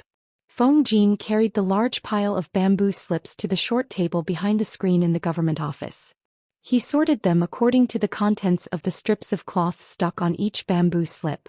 The work was a little tedious and needed to be careful. This small room was full of such bamboo slips, which recorded the case files of Xiangyang district in recent years. The content was vast and complicated. Although Xiangyang district was not big, there were many messy matters. In order to restore the work system of the entire district headquarters as soon as possible, Feng Jin began to work overtime again. He was just not as crazy as he was at the beginning. He desperately hoped that his lord would quickly start to recruit talents and get more people to help him share the workload. Today's government office was obviously more females than males. The girls from before had all become external staff. Fortunately, they had these well-educated and well-mannered maidens. Otherwise, the few of them would be exhausted to death. In order to make it convenient for these girls to work, his lord specially opened up another government office. It wouldn't be too awkward to meet them occasionally. Feng Jin tidied up for a while and realized that there was no movement outside. He was suspicious. "Wenjing? What was wrong with Qiguan Rang today?" If it was in the past, even if he didn't want to speak, there wouldn't be such an awkward silence. Feng Jin was puzzled. He took out the bamboo slips that he didn't finish yesterday and planned to finish them in one go today. "What are you looking at?" At this time, Feng Jin realized that Qiguan Rang wasn't asleep sitting down. His mind was obviously taken away by something. "Wenjing, what are you looking at? You're so fascinated." "This thing." Feng Jin stopped nagging and his starry eyes widened. Suddenly, his hands loosened and the bamboo slips in his arms fell to the ground. With a burst of crackling sounds, Feng Jin's toes were hit by the scattered bamboo slips, almost causing him to grimace in pain. How could Qiguan Rang be distracted when he heard the commotion? The two of them looked at each other, then tacitly shifted their gazes to the table. Feng Jin stopped tidying up the bamboo slips and hurriedly sat at the table. He secretly moved his toes. It hurt so much. He looked at the tea set on the table. What is this thing that emits colorful glaze light? Qiguan Rang was also puzzled. Does Huayu not recognize this thing? It can't be that serious, right? Feng Jin was born in the Feng family, which was one of the 4 noble families in Dongqing. His family had thousands of years of heritage. What did they not have in their family? Feng Jin had grown up in such a family. What had he not seen in this world? Qiguan Rang did not believe that Feng Jin had never seen this object before. In all honesty, Feng Jin had never seen this thing before. It looks like a tea set. Could it be a product of the northern borderline? Feng Jin picked up a small and delicate transparent bowl and carefully played with it. It was smooth and cold. It was summer and the weather was hot. There was no ice in the government office to cool down, so it was very hot. When Feng Jin touched the delicate teacup, his fingertips felt an indescribable coolness. It was cold and delicate, which made him love it so much that he couldn't put it down. The northern borderline? I don't think so. Qiguan Rang shook his head. His ancestral home was at the border, which was very close to the northern borderline. The customs of the two places were intertwined, and there were many commercial and trade contacts. If there was such a good thing, Qiguan Rang would have heard of it. I don't know who put this thing here. I saw it on the table when I came here. Even if Qiguan Rang did not have a hobby of collecting, he could see the value of the thing in front of him. It was definitely expensive. Feng Jin put the tea bowl back, but his eyes could not help but wander. He liked it the first time he saw it. Why don't we find someone to ask who came to the government office last night? Such a treasure can't just appear out of thin air. When Feng Jin was about to get up, he saw Suke rubbing his eyes. He looked like he did not have enough sleep, and there were still some green circles under his eyes. Wenjing Huayi, you two are really early today. Suke called out. He keenly noticed that the two of them were behaving strangely. Then, his gaze was attracted by the set of incomparably dazzling glass tea set. What is this? The casting material is cold and hard and there are no gaps. I've never heard of this before. The 3 people surrounded the set of glass tea sets. If Jiang Pingji had not swayed into the government office with a meat bun in her mouth and a pot of red dates and white fungus soup in her hand, the 3 people did not know how long they would be slacking. He frowned and shouted. What are you doing? You don't deal with the government affairs early in the morning. Why are you gathering here for a meeting? The 3 people heard the movement and greeted one after another. When they looked up, they found that Jiang Pingji was carrying something in her hand. They recognized the red dates and white fungus soup, but they had never seen a lump of red dates and white fungus soup floating in the air. I saw that you have been tired recently, so I asked someone to make this red dates soup. The temperature is just right. Jiang Pingji turned over the 3 inverted long glass cups on the table and poured a cup for each of them. The red dates and white fungus soup was personally poured by the Lord. Even if it was poisonous, they had to drink it. Each of you has a cup. Wash it yourself after using it. If you don't mind mixing the cups, I won't say more. Jiang Pingji poured a cup for herself. She found these red dates from the warehouse of the district headquarters. The dates were big and the seeds were small. They tasted very sweet. After being boiled into a thick soup, the sweetness was diluted. She suddenly had a craving for it in the morning, so she asked the maid to help her boil it for more than 2 hours. Jiang Pingji waited for the red dates and white fungus soup to cool down a little before putting it into the big pot. What is this? Feng Jin looked at the cup in front of him and then at the big pot in Jiang Pingji's hand. Because some red dates and white fungus soup had been poured out, a part of the top was exposed. Feng Jin slightly widened his eyes as if he had seen a prehistoric monster. Needless to say, the material of the teapot and the teacups on the table came from the same source. His lord was definitely an insider and knew their origins. It's easy to clean a cup for drinking.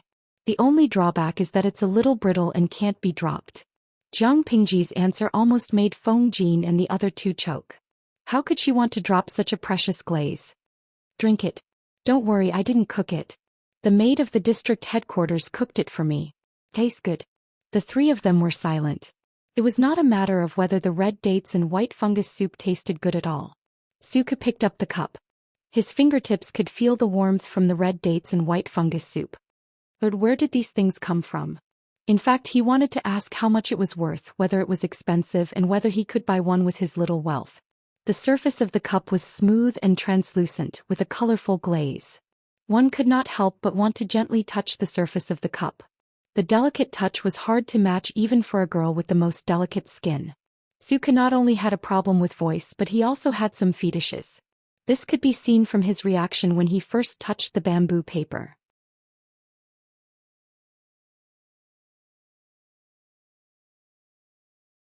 Chapter 439. Among the people present, except for Feng Jin who could still maintain his demeanor, Qiguan Rang and Su Ku were shocked. Su Ku, who overreacted, was even more miserable. He almost choked the red dates and white fungus soup into his lungs. He clutched his chest and coughed uncomfortably. What? 30,000 strings of coins? Su Ku coughed for a while to calm down. His voice suddenly rose, his fingers pointing at the cup were trembling. Squandering. He was very clear about how much money his lord had. Where did he get the 30,000 strings of coins to buy such a flashy but impractical thing? As the housekeeper of the entire district headquarters, Su Ku almost fainted from anger, but he forgot that Jiang Pingji did not have that much money. Even if she used the entire Xiangyang district to pay off the debt, she would not be able to get that much money, let alone embezzling it. The so-called 30,000 strings of coins was just said to tease the three of them. She did not expect them to be so easily teased. Qiguan Rang and Feng Jin were the first to react. They looked at the smiling Jiang Pingji with a serious expression. My lord is not the kind of person who indulges in pleasure. Why would you spend 30,000 strings of coins to buy such a thing? Don't tease me. Even though Feng Jin was from the Feng family, he would not spend 30,000 strings of coins to buy a set of collectibles. It was not that he could not afford it, but he was more pragmatic. Hey, the three of you really can't take a tease. When Coach Meng and Coach Luo come later, don't expose me. With such a playful master, the three of them were also mentally and emotionally exhausted. These things were made last night when I was baking the green bricks in the kiln. The quality is uneven. Those aren't the best glass. I originally wanted to destroy them, but thinking of your hard work, I stole a set and left it in the government office. Jiang Pingji smiled, revealing her white teeth. She looked proud. How about it? Do you think it's worth 30,000 strings of coins? 30,000 strings of coins? Why didn't she just rob the money? Suka's face was full of resentment. He thought his lord was a little more mature, but he did not expect her to be so bad.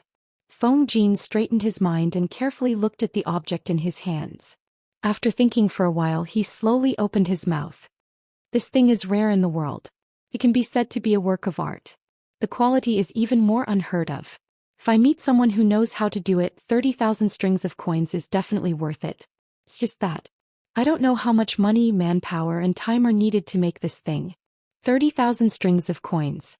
Rich tycoons who chased after fame would indeed fork out their own money to buy it. They would even happily snatch it. But in today's world, who would spend so much money on a set of luxury goods to enjoy? Jiang Pingji drank the red dates and white fungus soup while listening to Feng Jin. He became more and more confident. I've already said that it's something I made when I was baking the green bricks. How much money, manpower, and time do you think it takes to make it? Jiang Pingji smiled and said, Huayu's judgment is absolutely accurate. After all, he's the second young master of an aristocratic family. If you say that it's worth 30,000 strings of coins, then I'm completely relieved. Why would they be afraid of sales if they operated properly?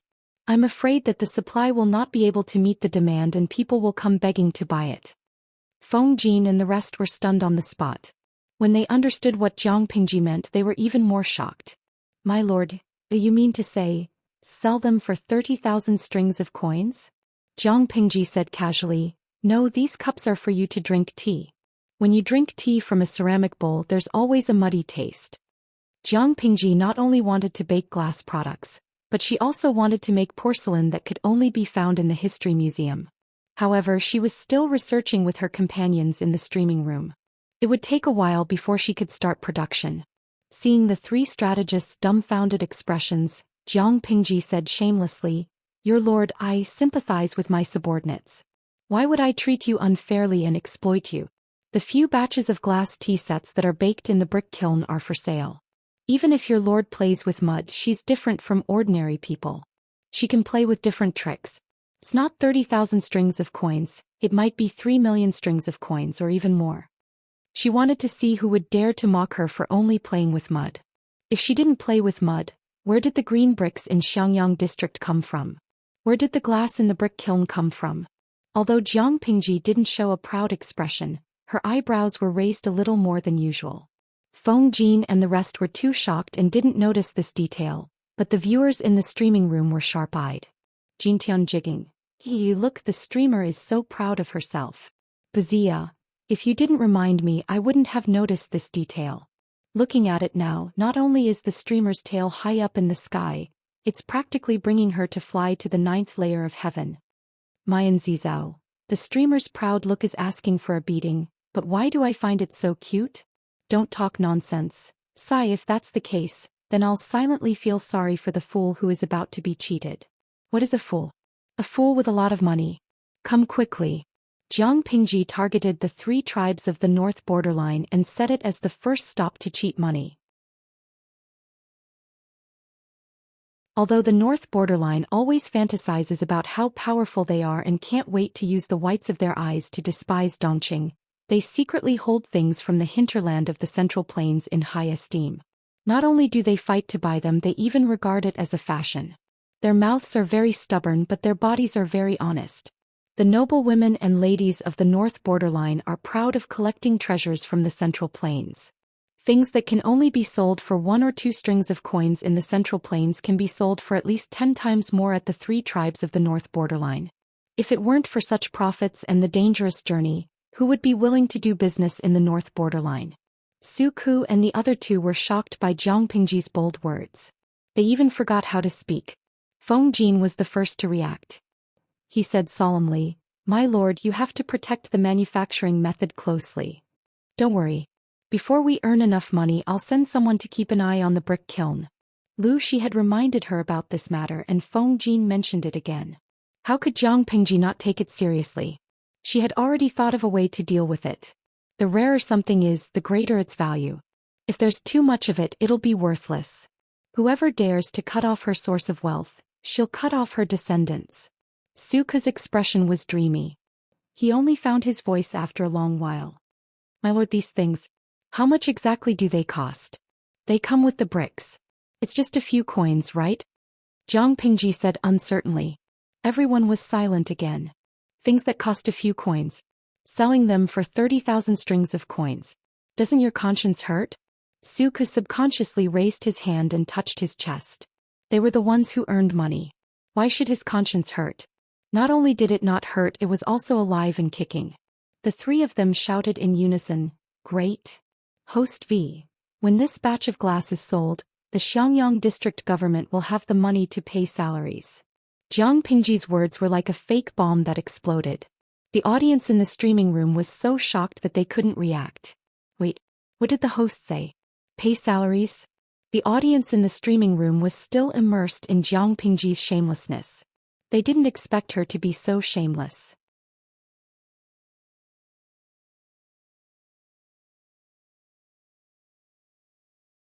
Chapter 440.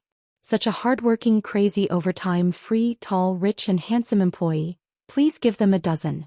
The audience in the streaming room was in an uproar again. Compared to the streamer, Zhou Boppy had no conscience at all. At least Zhou Boppy would pay people a salary, the streamer had never paid a penny. Streamer V, look at what you're saying. I gave you a house and I supply the food for the entire district. As soon as she finished speaking, a little angel immediately retorted angrily. Tumi Dalao, hee, a house of 3 pennies exchanged for food. Streamer, you're really great. Even though she was ridiculed, who was Jiang Pingji? She did not need to take such ridicule to heart. Jiang Pingji said very generously, before this batch of glass is sold, the brick kiln will not continue to produce glass. After all, the rarer something is, the greater its value, the quantity must be strictly controlled. But we will also start to study other things. Oh, you're all on the same side as the Lord. I can treat everyone badly, but I can't treat you badly. After we're done today, do you want to follow me to the brick kiln and each of you can choose a set? Although the glass was expensive, she knew her family well. She was not a stingy person, she would share blessings. Wuxia originally wanted to stay in Xiangyang district for 2 days, but because of the glass, it was delayed for 3 to 4 days. The brick kiln worked day and night, speeding up the firing. The defective products were ruthlessly eliminated and destroyed. The quality glass teaware was carefully packed and placed in a box piled with layers of brocade. Just as Jiang Pingji ridiculed, glass was too fragile. To prevent the treasure from being damaged and losing tens of thousands of strings of coins, the protection work had to be done well. Who could afford to pay for it if it was broken? Although the audience in the streaming room ridiculed her for being too shameless, one thing had to be admitted. No matter how many fakes they were originally made, their true value lay in the market price at the end of the sale. The glass teaware indeed had a market value of tens of thousands of strings of coins. In other words, their lord gave away something that was easily worth tens of thousands of strings of coins. The three of them were a little confused by this explosive news, and they subconsciously opened their mouths to thank him. Jiang Pingji responded with a hum and suddenly changed the topic. Speaking of which, is the red dates and white fungus soup that bad? The red dates and white fungus soup in front of them was almost untouched. The temperature was almost gone. Feng residence, inner court. He did not know if Chongqing was more like her father or her mother. At such a young age, one could already see her nature of being tormented. Yeah, she muttered a strange sound and used both her hands and feet. Under her unremitting efforts, her chubby body rolled once and finally turned over. Her 2 legs were flapping about as if she wanted to turn back to her lying position. Wei Jingxian sat next to her and gently helped her to turn over so that she could continue to roll around and play. However, he smiled and said, "The way Chongqing struggled just now was like a little tortoise that couldn't flip itself over." The maidservant at the side added with a smile, "Your servant heard from the old people that children need 4 to 5 months to be able to turn over and crawl around. Little girl's body is strong and healthy. It's only been 3 months, little girl can already turn over. With such precocious intelligence, perhaps in a few months, Furen will be able to hear the little girl call you Nyangqin." When Wei Jingxian heard this, the smile on her face became even more gentle. In terms of character, she did not know whether Chongqing took after her or Feng Jin. He was stubborn, lively and active. If Chongqing had to turn over and roll around to play, then she must rely on her own ability. Previously, Wei Jingxian saw that it was difficult for her to roll and she could not turn over for a long time. So, as a mother, she laughed and helped her. Unexpectedly, the child's face turned red and she wailed loudly. She looked like she did not want to give in. Wei Jingxian could only pick her up and coax her in every possible way. However, Chongqing, who bore a grudge, refused to stop. She was really afraid of this child. After that, no matter how Chongqing rolled around on the table, she did not help. After all, a baby's energy was limited. After rolling around and playing for half an afternoon, how could Chongqing bear it? Not long after, Chongqing was already in a state of drowsiness and fell into a deep sleep. When Feng Jin stepped into the afterglow of the setting sun and returned home, he saw Wei Jingxian kneeling beside Chongqing with a faint smile on her lips. His daughter was sprawled out in a deep sleep. He could totally imagine how her sleeping posture would be when she grew up a little bit, how painful it would be for his eyes. When Feng Jin saw that casual sleeping posture, he hardened his heart several times to ask the servant woman to correct the child. However, when he met his daughter's watery eyes, he immediately retreated in defeat. How could he bear to be forceful? "Huayu, why are you back so early today?" The servant girl heard the movement and saluted, which startled Wei Jingxian, who was in a daze. Feng Jin held a long black wooden box in his arms. He looked a little cautious. He answered, "Yes, there are not many things to do today. I handled them quickly, so I came back early." Wei Jingxian's eyes fell on the long black box curiously. She silently asked what was inside. "It's a gift from the Lord, but it's a little fragile. I can't let Chongqing touch it." It was not that Feng Jin was distressed about the glass tea set, but it was too easy to cut the skin after the glass was broken. In Feng Jin's heart, there was no treasure in the world more precious than his Chongqing. It'll be bad if it gets cut. What is it exactly? Wei Jingxian asked curiously. Feng Jin did not keep her in suspense. He gently put the box down, trying not to make a sound that would disturb Chongqing's sleep. Look, isn't this craftsmanship amazing and peerless? Feng Jin opened the box. It was filled with deliberately cut pieces of cloth of various colors. He took out a delicate teapot. It was the size of his palm. It was exquisite, elegant, and exquisite. It reflected the setting sun in the evening, revealing a charming, colorful light. Wei Jingxian was so mesmerized that she almost forgot to breathe. Where did you get this strange thing from? Wei Jingxian covered her mouth with both hands to prevent the sound of her breathing from being too loud. Lanting gave it to me. Not only did I get a share, but Wenjing and the others also sent one. Feng Jin rarely addressed Jiang Pingji as his lord in private. It was not disrespectful, but he was more inclined to treat her as a friend. Wei Jingxian repeated in disbelief. Mr. Qiguan and the others also have a share? She thought that it would be a miracle if there was even one such peerless treasure that excelled the workmanship of the heavens. Yes. Seeing his wife's reaction, Feng Jin suddenly wanted to tease her. How much do you think it's sold for? It's such a precious and beautiful thing. The price is definitely not low. It's at least 7,000 or 8,000 strings of coins. Feng Jin smiled and said, Lanting wants to sell it to the nobles of the northern borderline for 30,000 strings of coins. Wei Jingxian's eyes widened in shock. She lost her voice and said, 30,000 strings of coins. Why don't you rob a bank?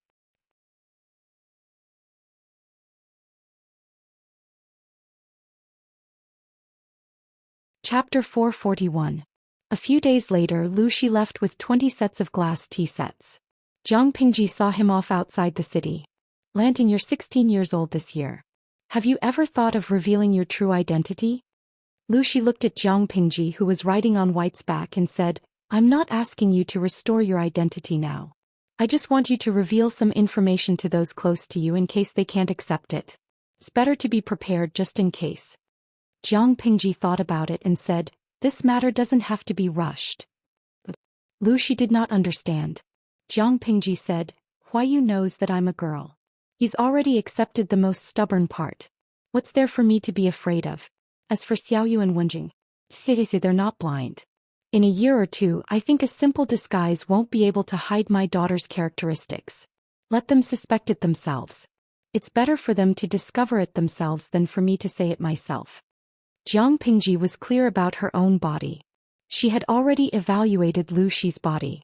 She concluded that it would be too difficult to rely on binding to make her chest flat-chested in the future. She couldn't possibly say that she had developed chest muscles, could she?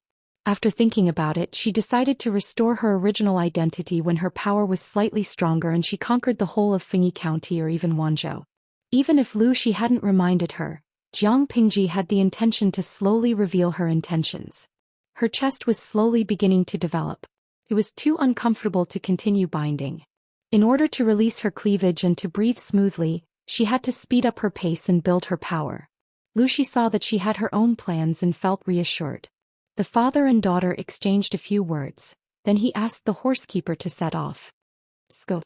Watching Lu Shi's carriage disappear from her sight, Jiang Pingji patted White. The beautiful little girl carried her back to the city. The horse's hooves stomped on the ground. It was as fast as lightning, stirring up a cloud of dust. While Xiangyang district was still under rapid construction, the outside world was already in a mess.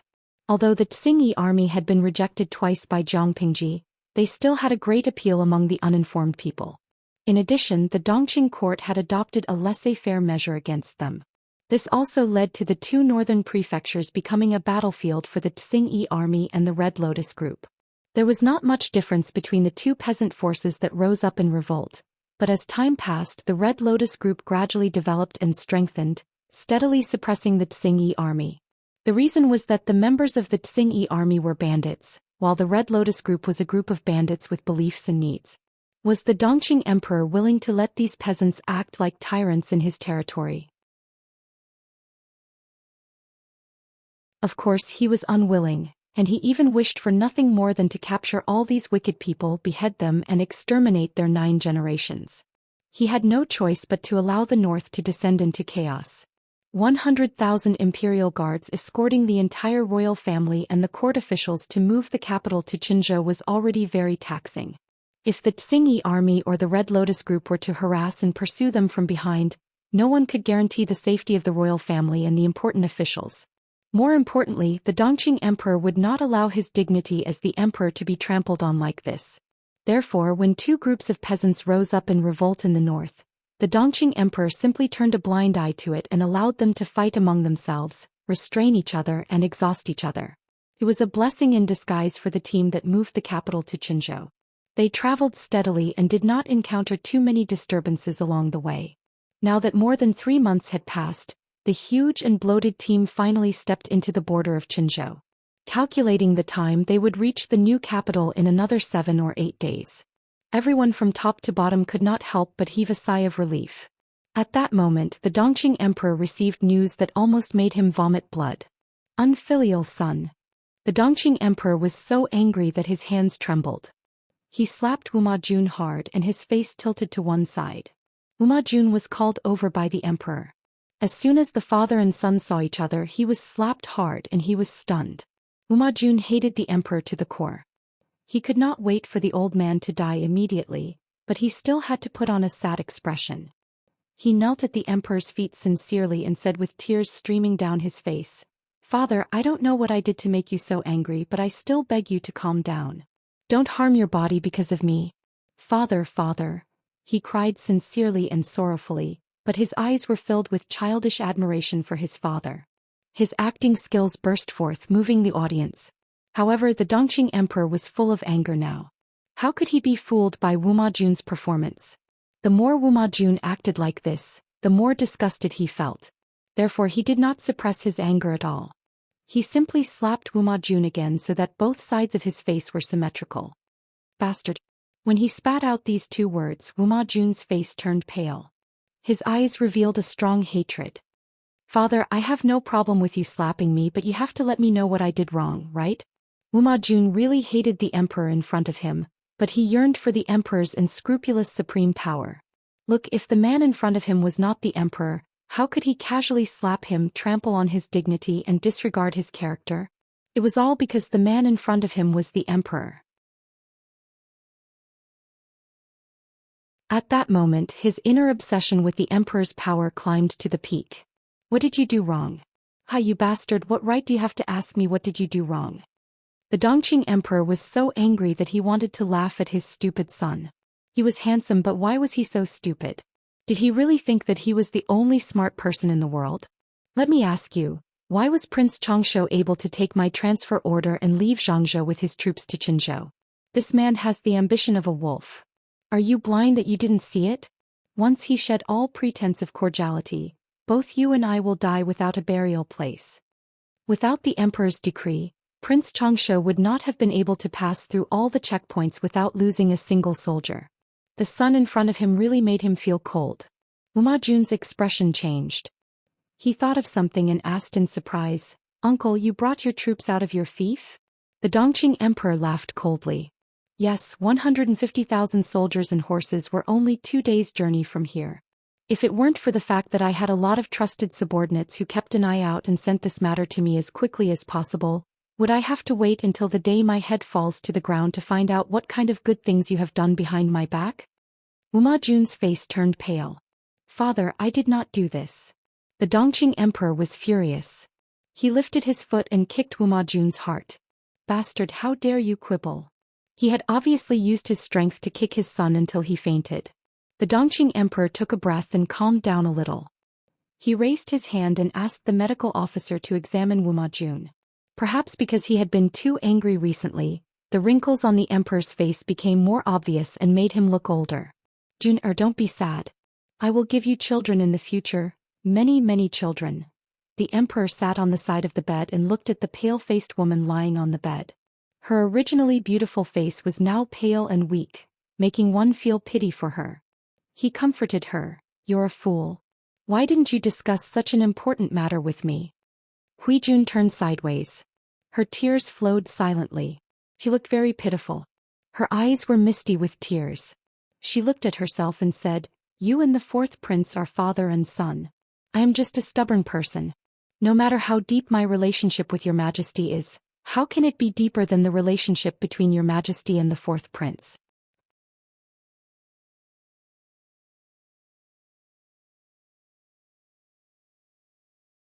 Chapter 442. The emperor's gaze was so gentle that it could drown a person. Huijun seemed to be a little shy from his gaze and turned her face away slightly. Beloved, the person I love the most is you, the emperor said affectionately. Huijun blushed and immediately thought of something.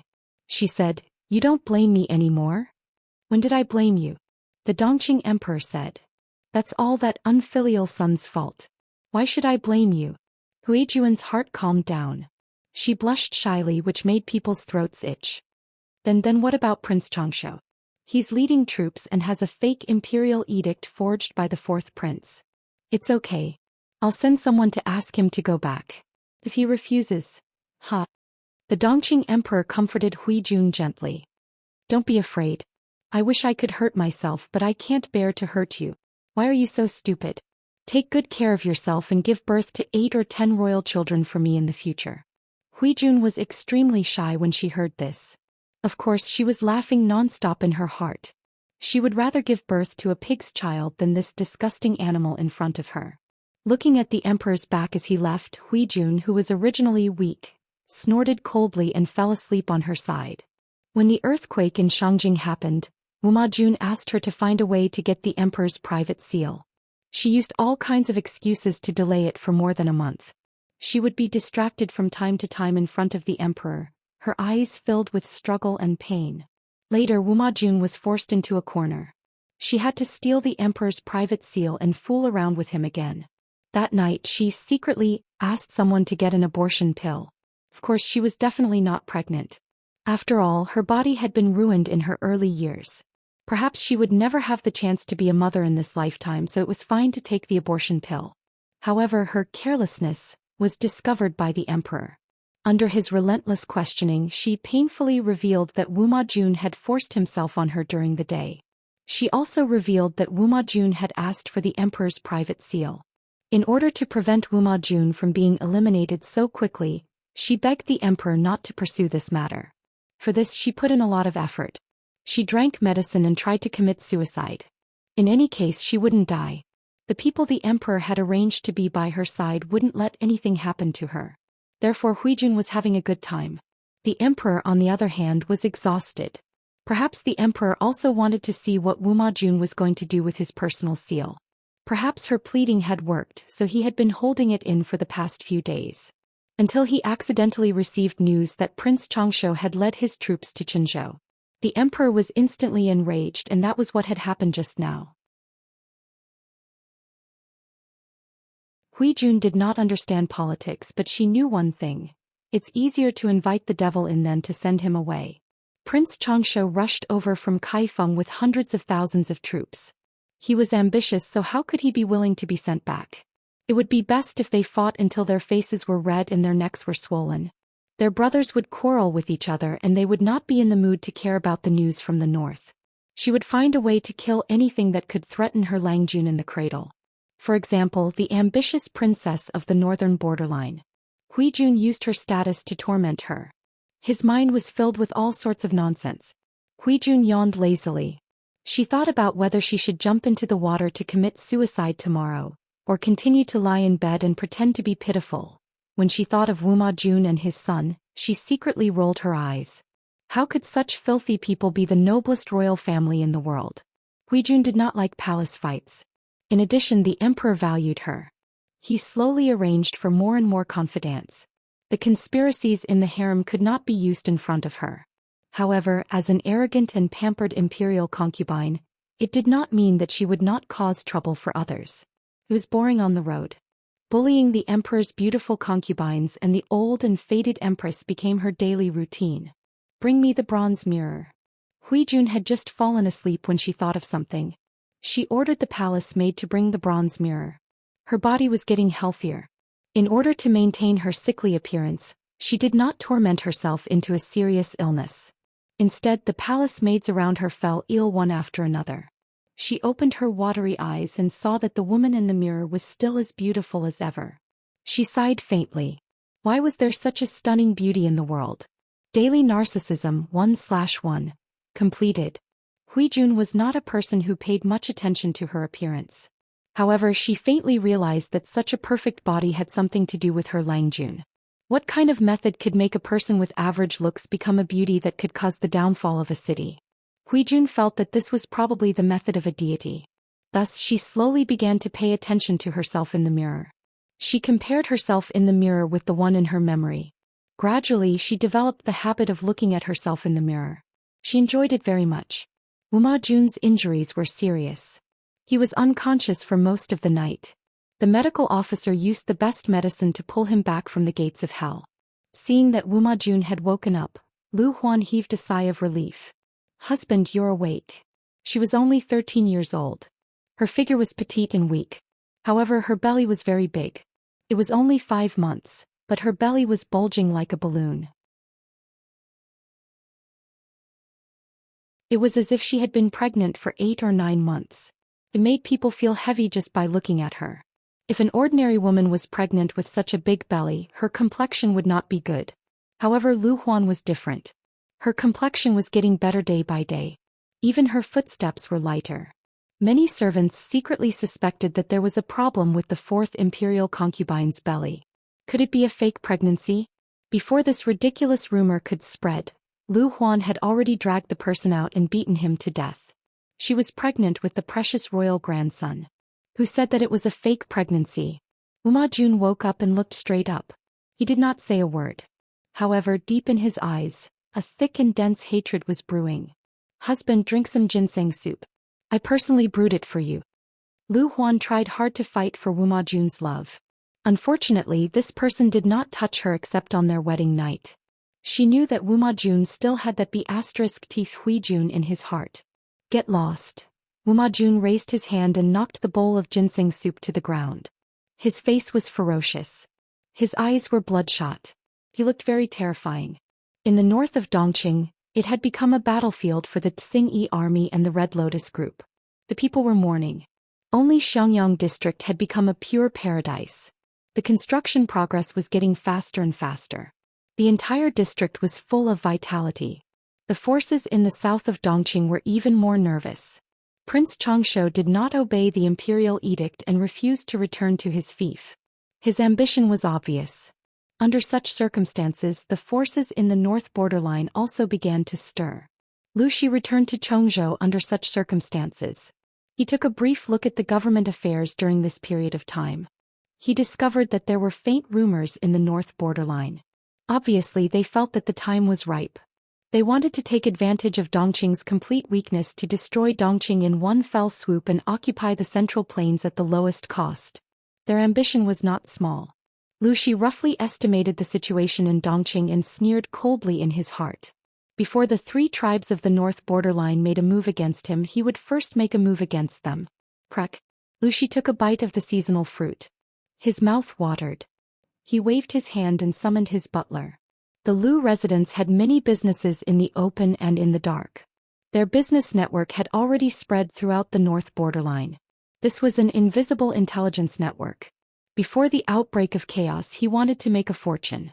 Otherwise, when the north borderline completely declared war on Dongqing, such good business would be rare. Thinking of the 20 sets of exceptional treasures, Lu Shi's smile grew wider.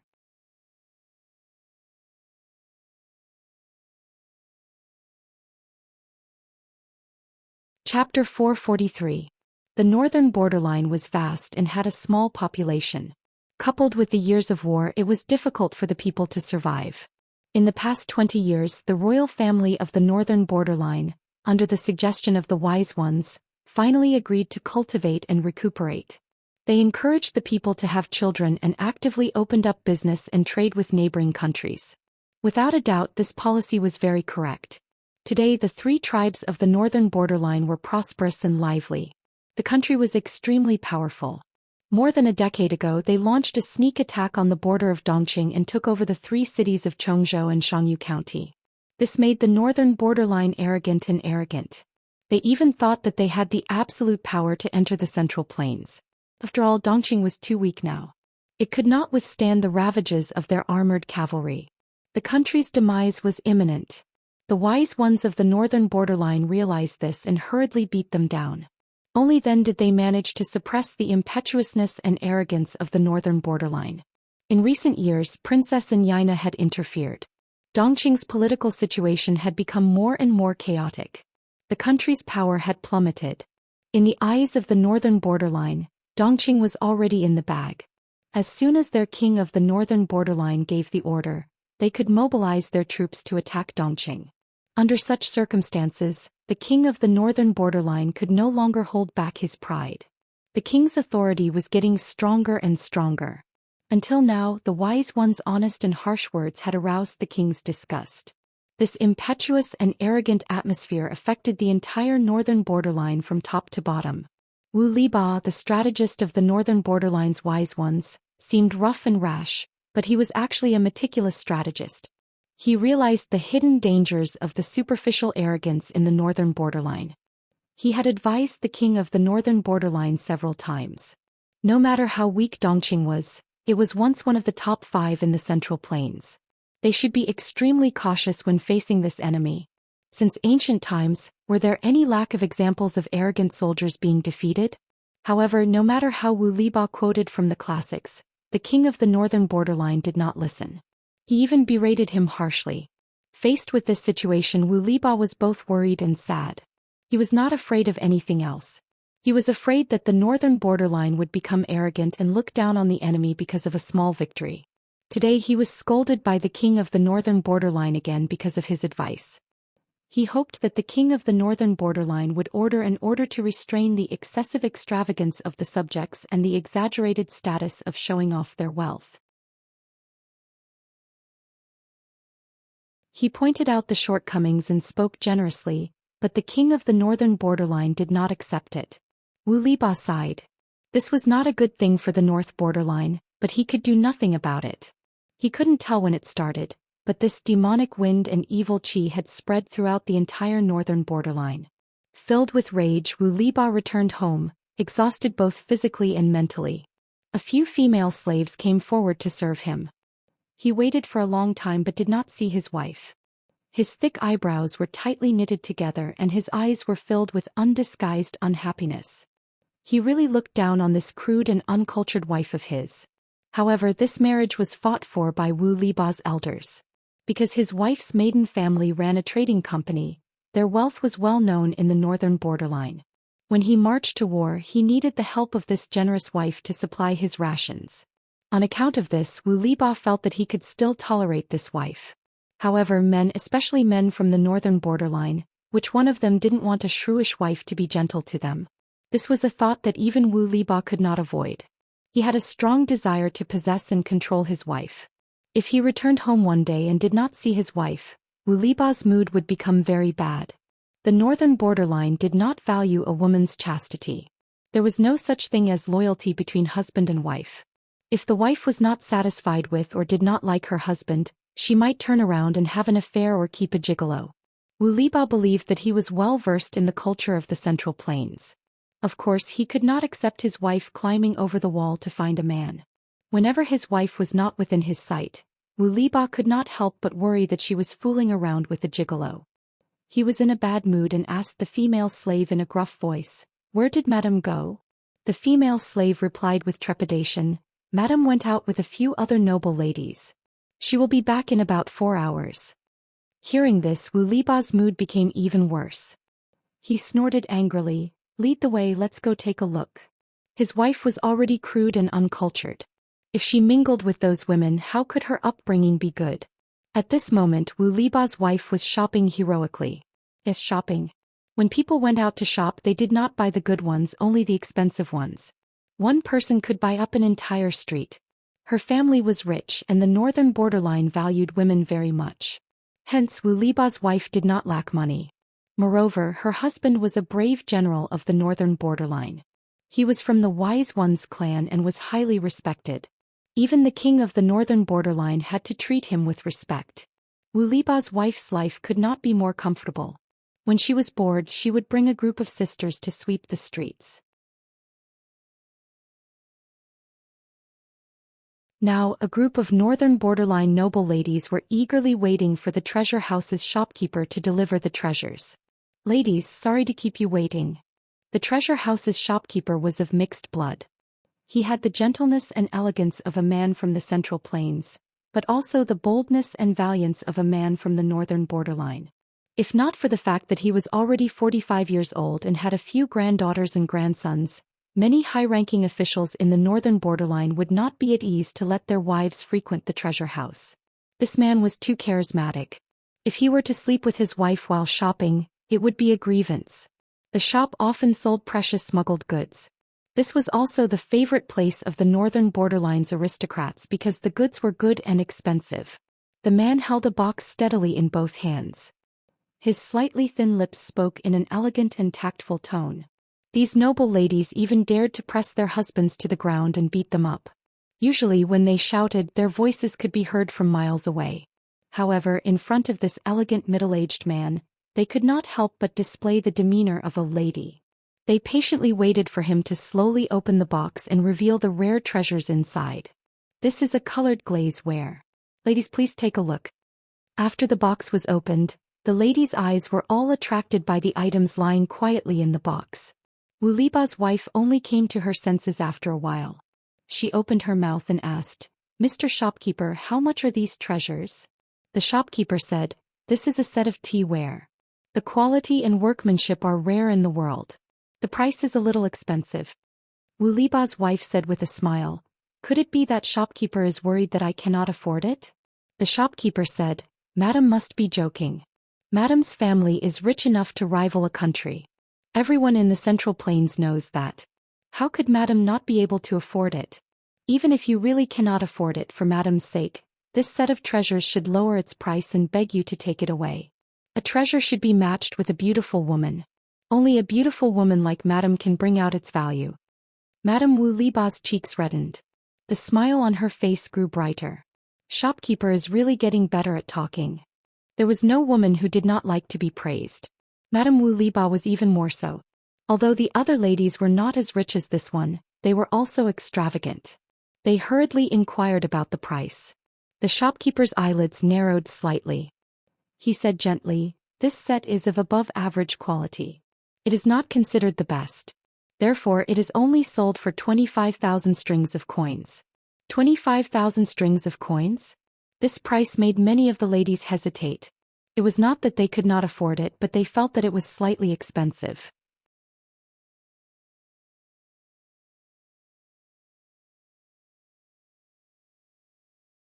Chapter 444. Why didn't he bring out the best? Of course, it was to test the ladies' acceptance of these colored glaze wares. Otherwise, how could he set the highest price? The shopkeeper still had a smile on his face as he calmly pacified her. "Madam, please don't blame me. I'm not being rude to you, it's just that. If this humble shop brought out the best treasures, it would raise your standards. When that time comes, what treasures should this humble shop bring out to attract your attention and make you linger here?" Madame Wu Liba blushed and clicked her tongue. "Just bring out the best, why are you worrying about this? Could it be that all the things this madam had bought from you over the years were all fake? Good or bad, when did I not take care of your business?" The shopkeeper smiled warmly and turned to go upstairs to retrieve the set of glass tea wares that he wanted to sell at a high price. The previous set was already eye-catching enough, but in front of this set, even the slightest flaw was magnified. Madame Wu Liba said directly, "I want this set." Shopkeeper, just quote the price directly. You won't miss a cent or a copper coin. The shopkeeper smiled helplessly and said, "If any businessman were to meet such an easygoing customer like you, he would wake up laughing even in his dreams." Madame Wu Liba asked boldly, "Shopkeeper, will you laugh tonight because of me?" Of course. Originally, the owner had set the price at 20,000 to 30,000 strings of coins, but the shopkeeper felt that there was still room for appreciation. Wasn't the most successful businessman trying to maximize the value of a product? He pondered in his heart and did not speak too confidently, in case there were better quality colored glaze wares next time and it would be difficult to clean up the mess. If these rich ladies were to kick up a fuss, his old bones would not be able to handle it. With a quick thought, he already had a way to deal with it. He said, "This set is the best in this batch. It's slightly more expensive than the previous set, 41,000 strings of coins. Madame Wu Liba was not stupid. She understood the meaning behind his words. Shopkeeper, are you saying that there will be better colored glaze wares? How could that do? If she was going to buy, she had to buy the most expensive one. Only then would it match her status. The shopkeeper took out the prepared draft and said, Ladies, do you know the origin of these colored glaze wares? The madams shook their heads. I don't know. I've never heard of it. They were also used to seeing good things. There were not many treasures smuggled and sold in the treasure house, but there were almost none that were as beautiful as the colored glaze wares that could awaken their dead young girls' hearts with just a glance. Although colored glaze wares were a little expensive, it wasn't that they couldn't afford them. However, they had to buy things that were worth it or else they would lose their value. There's a strange record of the Great Xia dynasty. There was a golden phoenix descending from the sky of the Plum region, and at the same time a baby girl was born. This baby girl was one of the founding fathers of the Great Xia dynasty. After her death, she was conferred the title of Marquis of Inner Pass, Duke Su. The shopkeeper explained in detail to the madams. These colored glass artifacts were found at the place where the golden phoenix landed. Each one of them is magnificent. It's just that the person who discovered it was too crude and ignorant, causing some damage to the glazed artifact. It's no longer as stunning as it was before. Madame Wu Liba was the most cultured among the madams and she loved to show off her culture. She said, I've heard of this story before. It's said that Marquis of Inner Pass Duke Su had the life of a golden phoenix. She was a goddess who descended from the heavens. These colored glaze wares, could they be celestial items that came with Duke Su from the heavenly palace? The shopkeeper hesitated and said, I don't know about this. These colored glaze wares have been buried deep underground for hundreds of years. A while ago the earthquake in Dongqing allowed them to see the light of day. The store had to expend a lot of resources to get a few sets of them. Now we're still thinking of ways to get more. The set in front of us is the best one in our shop's collection. When the madams heard this, they couldn't help but be surprised.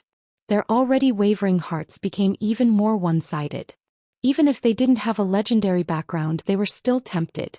Now that they heard this story, they wanted to snatch it. Madame Wu Liba saw the expressions of the madams and secretly regretted it. Why did she mention celestial items for no reason? The shopkeeper took in their expressions and smiled warmly. Madam, do you want to buy them? Madame Wu Liba decisively made the decision. Without waiting for the others to speak, she said, Of course I want to buy them. It's just 41,000 strings of coins. Shopkeeper, wrap them up and send them to my house. Also, if you have better colored glaze wares here, don't forget to inform me. The few madams actually wanted to buy them at a higher price. However, this treasure house had its own rules and wouldn't resell them. If they increased the price, they might even offend Madame Wu Liba. It really wasn't worth it. Every treasure had a price. If a customer was the first to buy it at the set price, even if the subsequent customers increased the price by 100 times, they wouldn't resell it. The few madams were regular customers. Of course, they knew the shopkeeper's temperament. The more upright he was, the more it showed his strength of character. He was obsessed with earning money, but he didn't stink of money. Many noble ladies from the north borderline wanted to invite him to be their guest.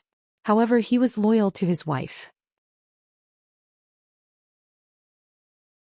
The Princess Royal of the North Borderline had also offered him an olive branch, but he wasn't moved.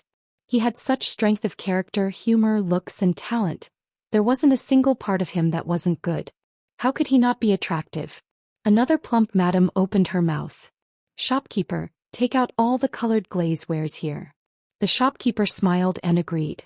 He personally brought them out. When the 9 sets of glass tea wares were lined up, the dazzling sight made even some madams who didn't have any intention of buying feel tempted. At this moment there was only one thought in everyone's mind.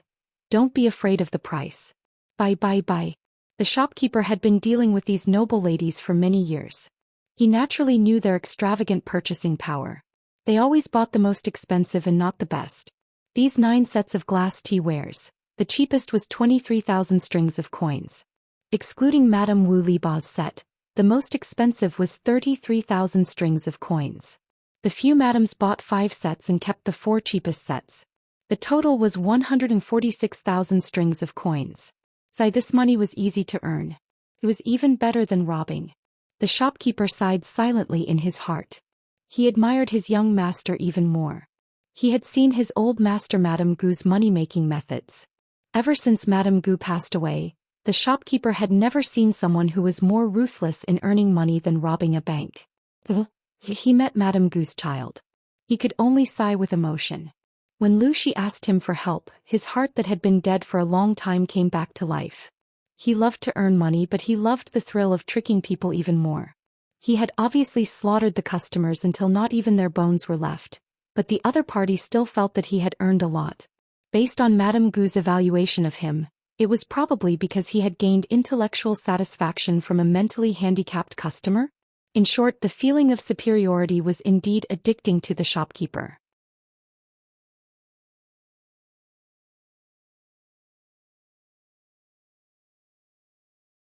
Chapter 445. Madame Wu Liba paused and asked, "What else?"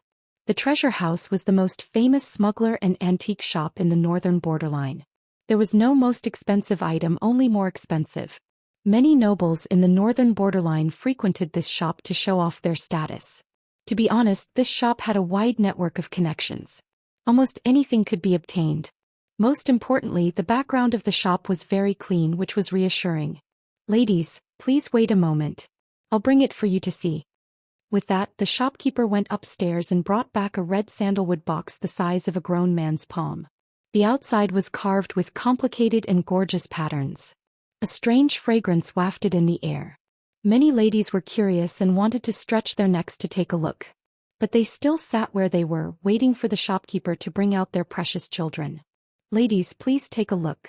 With that, the shopkeeper opened the hidden button with his well-maintained and fair fingers, revealing the treasure inside.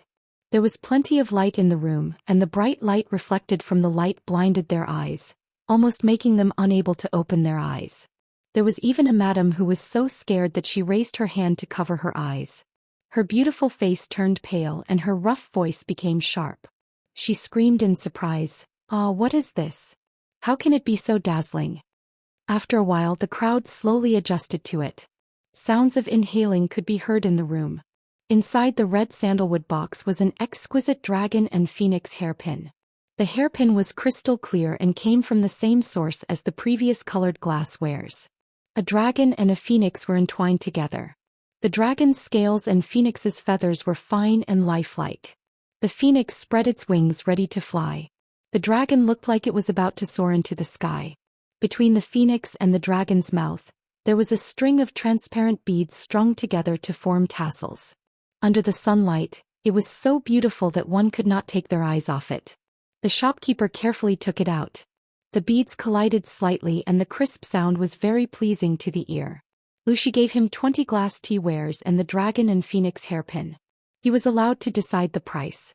Seeing the eyes of the nobles in the northern borderline, the shopkeeper knew that the dragon and phoenix hairpin could be sold for a very good price. Women could not like exquisite antiques, but they could not resist the temptation of dazzling jewelry. The shopkeeper smiled warmly. "It took a lot of effort to get this. Ladies, please take a look. What do you think?" Madame Wu Liba shouted, "Buy." "Shopkeeper, please be straightforward and quote a price." The other madams were not willing. What? They had bought the best glaze and they still wanted to monopolize this peerless treasure. The plump lady raised her chin slightly, her eyes slanting. She said unhappily, "Madame Wu, this isn't right. Everyone didn't say that they wouldn't buy it, so how could they let you buy it all? I also want to buy this hairpin. Shopkeeper, we are old acquaintances and know the rules here. Why don't we go to the highest bidder?" The shopkeeper knew how to maximize the value, and he also knew that this kind of transparent and dazzling jewelry could not only be sold once, so he couldn't be too ruthless the first time, or else he wouldn't be able to make use of it in the future. This principle was the same as raising pigs and only killing them during festivals. Because they were fat, it would feel good to slaughter them. "Madams, please listen to me. There's news from my store that there's more than one piece of jewelry." The shopkeeper spoke up to ease the atmosphere. "It's just that they're currently in someone else's hands. It'll take some time to get them. Madams, if you can wait for a while, then you can buy it again. Don't hurt the harmony." When the madams heard this, their expressions turned slightly better. They believed in the shopkeeper's ability, and indeed he could get whatever he wanted. However, the earlier they bought, the earlier they could enjoy. There were only so many treasures, but there were many people fighting over them. When the reputation of this dragon phoenix hairpin spread, who knew how many northern borderline madams would want to buy it? How many competitors would there be then? Thinking of this, everyone had their own thoughts. At this moment, a familiar male voice came from outside. Madame Wu Liba's expression changed and she was faintly unhappy. The shopkeeper secretly raised his eyebrows. He had long heard of the reputation of the northern borderline's fierce General Wu Liba, but this was the first time he had seen him in person. If it was an ordinary person, he would probably be so frightened that he would bow and scrape or even make a fool of himself. But who was the shopkeeper? He had dealings with many northern borderline nobles. Back then, the Princess Royal of the northern borderline had a crush on him and wanted him to be her guest. He had managed to deal with such a large entourage, so why would he be afraid of Wu Liba? On the other side, when Wu Liba found out that his wife had spent 41,000 strings of coins to buy a set of flashy but impractical items, his face turned green with anger. It's just something to scare people. You're quite generous, wife. You don't even know that you've been cheated, Wu Liba said. Madame Wu Liba snorted and rolled her eyes at her husband. Pointing at the set of glass tea sets, she said, "You say that I've been cheated. Then why don't you tell me where they came from? Haven't you been to Dongqing and have a deep understanding of the customs and objects there? You can tell that they're not ordinary. Then why don't you take a look and see if they're treasures?" Wu Liba was choked by his own wife and was momentarily speechless. His brown-black face was twisted together. After a long while he said embarrassedly, "They look like porcelain." Nowadays there was already the technology to bake porcelain. However, the porcelain that was produced was mostly of poor quality. There were crisscrossing cracks on the surface. There were not many that looked good, so most of the people in the Central Plains still used pottery. As for porcelain, Wu Liba kept a set in his study. He often played with it. Porcelain was considered a luxury item in the Central Plains. The shopkeeper curled his lips and said in a warm voice, "Porcelain is mostly green or gray in color. It's of poor quality and is made from ordinary clay. Although I don't know what material is used to make these colored glasswares, they are clear and shiny. The texture is crisp and does not look like something from the mortal world. How can mere porcelain be compared to them?" Wu Liba heard this and could not explain it. He had some understanding of the things in the Central Plains, but he had indeed never seen anything made of this material. The color of the clay on the ground was mostly gray, black, yellow, and brown. It was impossible to make it transparent. Madame Wu Liba saw that he could not say anything and said angrily, "Humph, it's not your money. Why are you so distressed?" Wu Liba became more and more embarrassed, but he did not dare to argue with his wife, lest others laugh at him. Seeing the shopkeeper frown and lower his eyes, he became even angrier. The culture of the North Borderline was so superficial and extravagant. It was impossible to avoid this treasure house. Even if other similar shops popped up like mushrooms after the rain, the treasure house still sat firmly on the fishing platform. Who knew how much money it had earned over the years? Wu Liba was furious. "It's you scoundrels who make the North Borderline so luxurious." The shopkeeper said smoothly, "General, you are wrong. Life is short. You have tens of thousands of taels of silver at home. You can enjoy delicacies from the land and sea. Why do you still have to live like this? Your wife is of high status. Her clothes and daily necessities should be in line with her status. Otherwise, how is this different from wearing silk clothes and walking at night?" The shopkeeper's words could also be translated as, "You don't have money to buy for your wife. Your wife will buy for herself. Why are you blabbering?"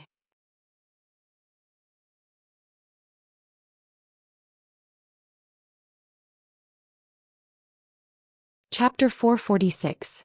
Wu Liba had nothing to say and could only glare at the shopkeeper with his bell-like eyes. The shopkeeper was still as graceful as ever. With Wu Liba as a teammate who was a burden, Wu Liba's wife was unable to purchase the dragon and phoenix hairpin. Under the persuasion of the shopkeeper, it was bought by a noblewoman for the price of 57,000 strings of coins. The lady took off the pearls on her head on the spot and put on the dragon and phoenix hairpin. The tassels and pearls collided with each other as she walked, making a pleasant tinkling sound. When she walked under the sun, The bright and beautiful colors made her the center of attention. The other ladies saw it and felt even more regret. Wu Liba's wife was so angry that her face turned green. If it wasn't for her husband dragging her down, the hairpin would have definitely belonged to her. Now it was on someone else's head. She suppressed her anger and repeatedly reminded the shopkeeper to inform her immediately if there was any stock. The shopkeeper agreed with a smile, but only he knew what he was thinking in his heart. The easier it was to get something, the less valuable it was. He would let these ladies covet the dragon and phoenix hairpin for a while. When they were done with jealousy and hatred, he would introduce new glass jewelry. Would he still have to worry about not being able to sell it at a high price? Although the wise ones were an eyesore, they were indeed much smarter than the simple-minded people of the northern borderline. The shopkeeper had lived in the northern borderline for so many years and knew the internal situation of the northern borderline very well. Now that Dongqing was in chaos, if he did not prepare early, he was afraid that he would not be able to stop the northern borderline's cavalry. As a merchant, the only thing he could do was to earn more money from the people of the northern borderline and make the atmosphere here more welcoming to foreigners. Since ancient times, it was easiest to earn money from women and children. His old boss's words were indeed wise. The northern borderline had no shortage of gold and silver. Such a large transaction could not be done with scattered copper coins. Naturally, it had to be converted into gold, silver, and jewelry. Therefore, when the gold and silver worth a total of 203,000 strings of coins was delivered to the shop, even the shopkeeper, who was used to seeing large amounts of money, could not help but sigh. This money is simply easier to earn than the wind. Because the treasure house did a lot of smuggling business, there was a price difference between the two places. Therefore, when he took out a sum of money to buy 500 horses of medium quality and nearly 10,000 sheepskins, no one suspected anything. They only thought that the treasure house was going to Dongqing to make a fortune from the war. The northern borderline produced many good horses. The treasure house did not buy the best war horses, so it did not matter if they sold them. As for the sheepskin, they did not care about it. Every household had such a thing, and even if they laid it on the ground as a street stall, the smell would still be too strong. Therefore, when this batch of resources was transported back to Chongzhou with the remaining gold, silver, and jewelry, no one pursued the matter. When Lu Shi saw this, he let out a long sigh. Money that comes with the wind. The shopkeeper had already returned to his Central Plains attire. He wore a crown on his head and a wide-sleeved coat. Other than his face being more profound than the people from the Central Plains, he looked like a native of Dongqing. He was amused by Lu Shi's words. So much gold, silver, and jewelry. How strong must the wind be to blow them up? Lu Shi choked and put his hand to his forehead. He said helplessly, Your mouth is getting sharper. Ever since Gu Min passed away, the shopkeeper had not set foot in Dongqing for many years. If Lu Shi did not believe in the shopkeeper's loyalty to Gu Min, he would not have dared to hand over the business of the second branch of the Lu family to manage. Now that he had personally come back, Lu Shi was quite surprised.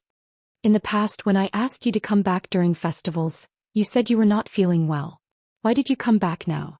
The shopkeeper squinted slightly and said, I came back to see the young master. The business that Gu Min ran should be inherited by a descendant. The shopkeeper had been quite worried before, but now he was not.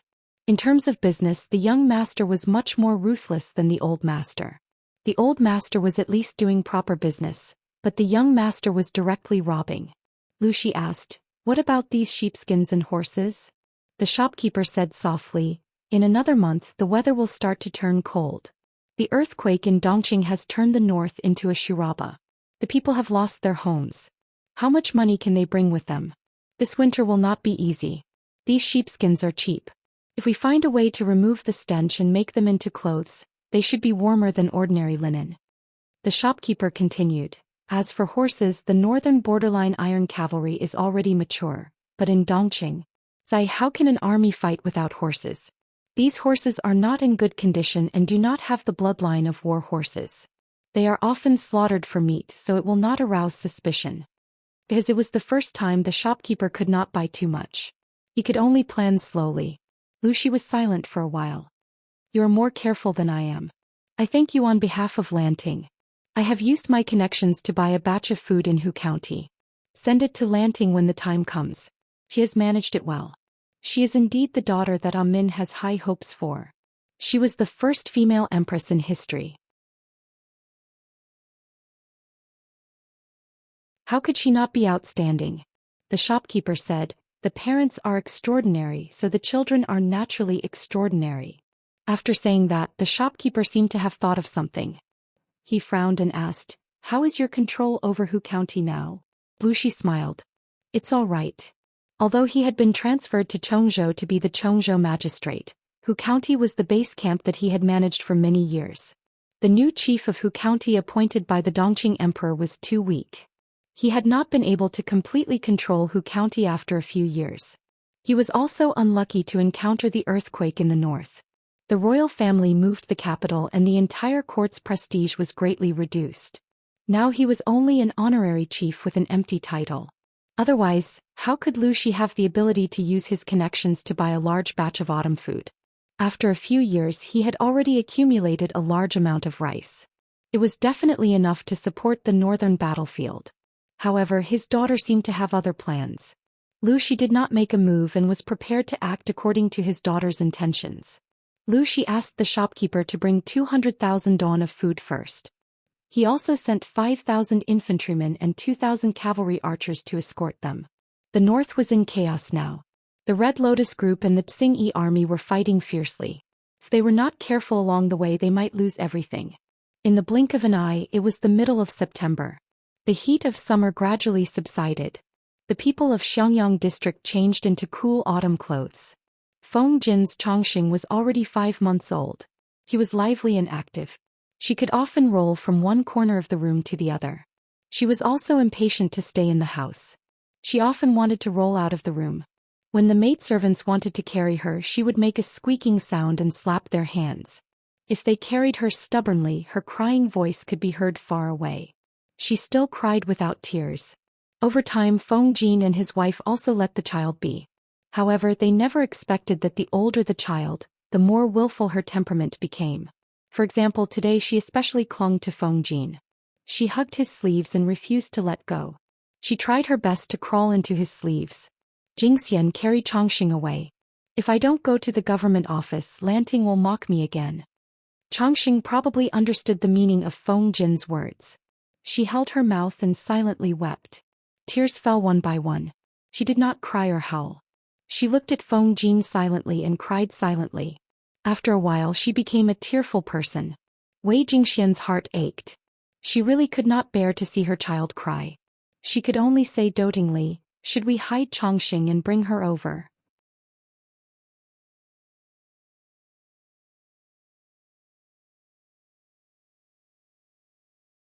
Chapter 447. Then you coax her.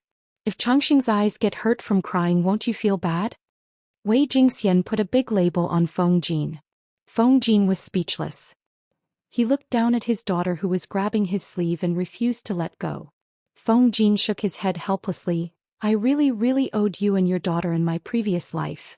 Therefore, Feng Jin's posture when he went to the government office today was a little strange. The people below did not dare to ask. At most they looked at him strangely. Feng Jin went to the government office shamelessly. Because it was still early, he quietly went to his seat, pulled a cushion over and hid the lump of fat sleeve under the low table. However, Chongqing's temper was hard to understand. She was very obedient on the way, but once she entered the government office, she did not want to stay in his sleeve anymore. Huayu, what's wrong with you? Qiguan Rang's work was about to end. Nearly 80% of the people had completed their registration. His work was not so rushed. He simply slowed down his pace and no longer worked overtime crazily. He ate and slept well every day. After a few days, his thin and sunken cheeks had also regained some flesh. He looked a little more plump and his complexion was rosy. Therefore, during this period, the first person to come to the government office was often not him, but either Feng Jin or Su Ku. Feng Jin felt his daughter struggling and his expression changed slightly. No, nothing. He was about to grab his little daughter back, but she rolled out of his sleeve unexpectedly. Qiguan Rang was shocked. He looked at Feng Jin, then looked at the chubby girl. He opened his mouth but could not say anything for a long time. I didn't expect that you, Feng Huayu, are also involved in human trafficking, right? Qiguan Rang's mind changed. He had clearly guessed the identity of the little girl, but he still laughed and joked. Feng Jin's face turned red. He simply gave up and closed his eyes to admit it. Chongqing is too clingy. This morning she grabbed my sleeve and refused to let go. After crying silently for a quarter of an hour, I really could not bear to bring her here. She is very obedient. She doesn't even cry normally. If you give her something, she can play with it for a long time. Qiguan Rang reached out to Chongqing. I didn't say that your daughter is noisy.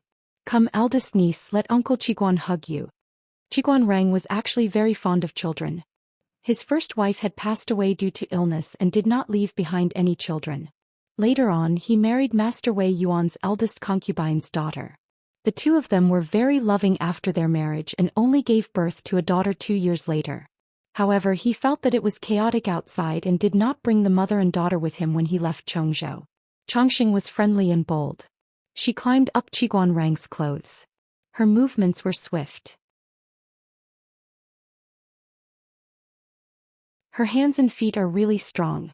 Sister-in-law is really good at raising children. Qiguan Rang's posture of carrying the child was very standard. Chongqing was not afraid of him. She reached out and wanted to touch his hair crown. Feng Jin secretly turned his face away. This daughter of his was too bold and aggressive. She did not have the slightest hint of gentleness that a woman of the Feng family should have. Chongqing was very generous and gave Qiguan Rang a wet, saliva-dripping kiss on his face. Pop, after the Grand Prince, she smiled and opened her mouth, revealing a small row of teeth that had just emerged. Your daughter is more likable than you. Qiguan Rang made a brief comment. Unlikable Feng Jin, let her play by herself. Don't disturb you. Although Feng Jin had brought Chongqing over, he did not want to delay his colleague's work because of this. It's all right. The child is still too young. If I don't keep an eye on her, she will easily get into trouble. Qiguan Rang's main job was to be responsible for registration and sorting out the household register. Fortunately, he still had 9 girls who were busy at his side. As his immediate superior, it was fine for him to be a little lazy. You, on the other hand, haven't finished sorting out the case files. I'm afraid you'll be busy for a while. Feng Jin was speechless. He watched helplessly as Qiguan Rang carried his daughter to the side and played with her. In just a short while, his daughter was already glued to Qiguan Rang. Whose daughter was this? Chongqing giggled. Her big eyes were about to turn into slits. She climbed up and down Qiguan Rang's body intimately. Not long after, Suku also arrived. Seeing that there was an additional girl in the government office, he raised his eyebrows and walked around as if there was no one around. He was extremely cold. Be careful. Hide the child well in case the Lord sees her and snatches her from you, Suku said in a low voice. Qiguan Rang raised his eyebrows. Don't worry. With the Lord's temperament, she will not come every day. Jiang Pingji did not come to the government office every day. Every day she was either playing with mud or playing with wood. During this period of time, she was almost always in the carpentry workshop, working on some siege weapon model. Meng Hun and Lu Yue seemed to be absent-minded. They ran behind her all day. Specifically, they ran behind those models. On the other hand, Li Yun recorded the cultivated fields and divided them carefully. He was prepared to rent them out to each household during spring plowing. Issues such as farming tools and cattle were also put on the agenda. Li Yun still had to follow orders to Qingda County to purchase grain seeds. He was so busy that his feet barely touched the ground. The construction of the district town had already reached the 3rd stage. The main roads in the city were basically completed. The roads were paved with bluestone bricks. Even when it rained, the roads were still clean. In Xiangyang district, there was a place that the people called the Noble District. There were rows upon rows of newly built houses. It was extremely beautiful. Speaking of the Noble District, one had to mention the 20 girls that Jiang Pingji had previously taken in. Most of them came from wealthy families or country gentlemen's families. Jiang Pingji returned their family property to them after settling the accounts. They expressed that they were willing to pay for a new house. After all, their old houses had been destroyed. Some of the land had been reclaimed by the district headquarters. They had nowhere to go. Seeing the new house that was being built uniformly, everyone was tempted. You are now considered a part of the district headquarters. You have helped the district headquarters greatly. Indeed, you should be rewarded according to your contributions. Let's do it this way. The 5th batch of 2-level houses will be built for 4,000 strings of coins each. If you can't afford it, you can pay a deposit first and the rest will be paid in installments. If you agree, I will sign a new contract for you. Faced with the requests of the girls, Jiang Pingji thought for a while and came up with a compromise. Do you have any thoughts of entering the district headquarters to work? You can choose to pay with grain or money of equivalent value. They could still manage the manpower they had now, but when their territory expanded in the future, they would probably go crazy with work. Taking advantage of the buffer time, they should first train a group of people. If they needed more people in the future, they could directly send them over. Just thinking about it made them happy. The girls listened to Jiang Pingji's suggestion and opened their eyes wide in surprise. During this period of time working in the district headquarters, the hard work had diverted their attention. It had more or less soothed the hurt they had suffered from the Xingyi army. Although it was very tiring, the girls quite liked the feeling of working on their own. It was much more fulfilling than staying in the backyard. Hearing that they could receive a monthly salary, they were even more tempted. Some of them agreed on the spot. Others also agreed after some hesitation.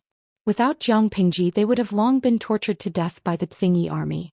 Even if they did not die, their family property would have fallen into the hands of other clansmen. Lonely women who had lost their chastity could hardly survive in today's world. The young district magistrate in front of them gave them a chance. Only fools would not seize it. If they had a position in the district magistrate, the shameless elders in the clan would not be able to force them to do anything. Without much effort, Jiang Pingji recruited another 23 literate and good employees. They were deeply grateful to her. They would not complain no matter how late they worked. They rushed to do any paperwork.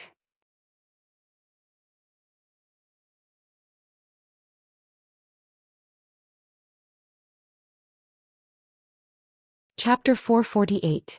The maids in the residence always treated Changxing carefully. Of course, she did not like maids. Qiguan Rang did not think that children were delicate. Not only would he pat her but to urge her to crawl forward, but he would also tempt her with brightly colored things. Therefore Changxing liked to play with Qiguan Rang. He was a good playmate. She crawled quickly with her hands and feet, giggling non-stop. Sparkling saliva hung from the corner of her mouth, and her smile was very bright. She looks like you and sister-in-law, but this character. How do I put it, they are not alike at all. Qiguan Rang could not imagine Feng Jin crawling while giggling. The key was that this little girl had a bad temper. It was okay to tease her occasionally, but if she got angry she would argue with you directly. She was willful and overbearing. Feng Jin buried his head in the files.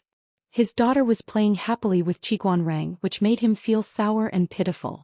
She is just a child who doesn't know anything. What character can you see? Feng Jin said as he put the organized files in the designated position. Then he took out another scroll and slowly spread it on the table. He glanced at Qiguan Rang from the corner of his eyes. This guy was holding his glass and waving it in front of Changxing. Then he led the little girl to crawl from the north side of the government office to the south side. His daughter was still giggling and crawling over. The entire mats of the government hall were wiped by her petite body. Who said that? Don't old people say that 3 years old can tell one's age? There is not much difference between 3 years old and 3 months old. Anyway, your daughter's character is not gentle and virtuous. Qiguan Rang usually liked to keep a straight face, and even looked at people with dark eyes. However, when he played with Changxing, he showed some gentleness and pampering. This was seen by an acquaintance. How could he not find it rare? Feng Jin almost broke the brush in his hand.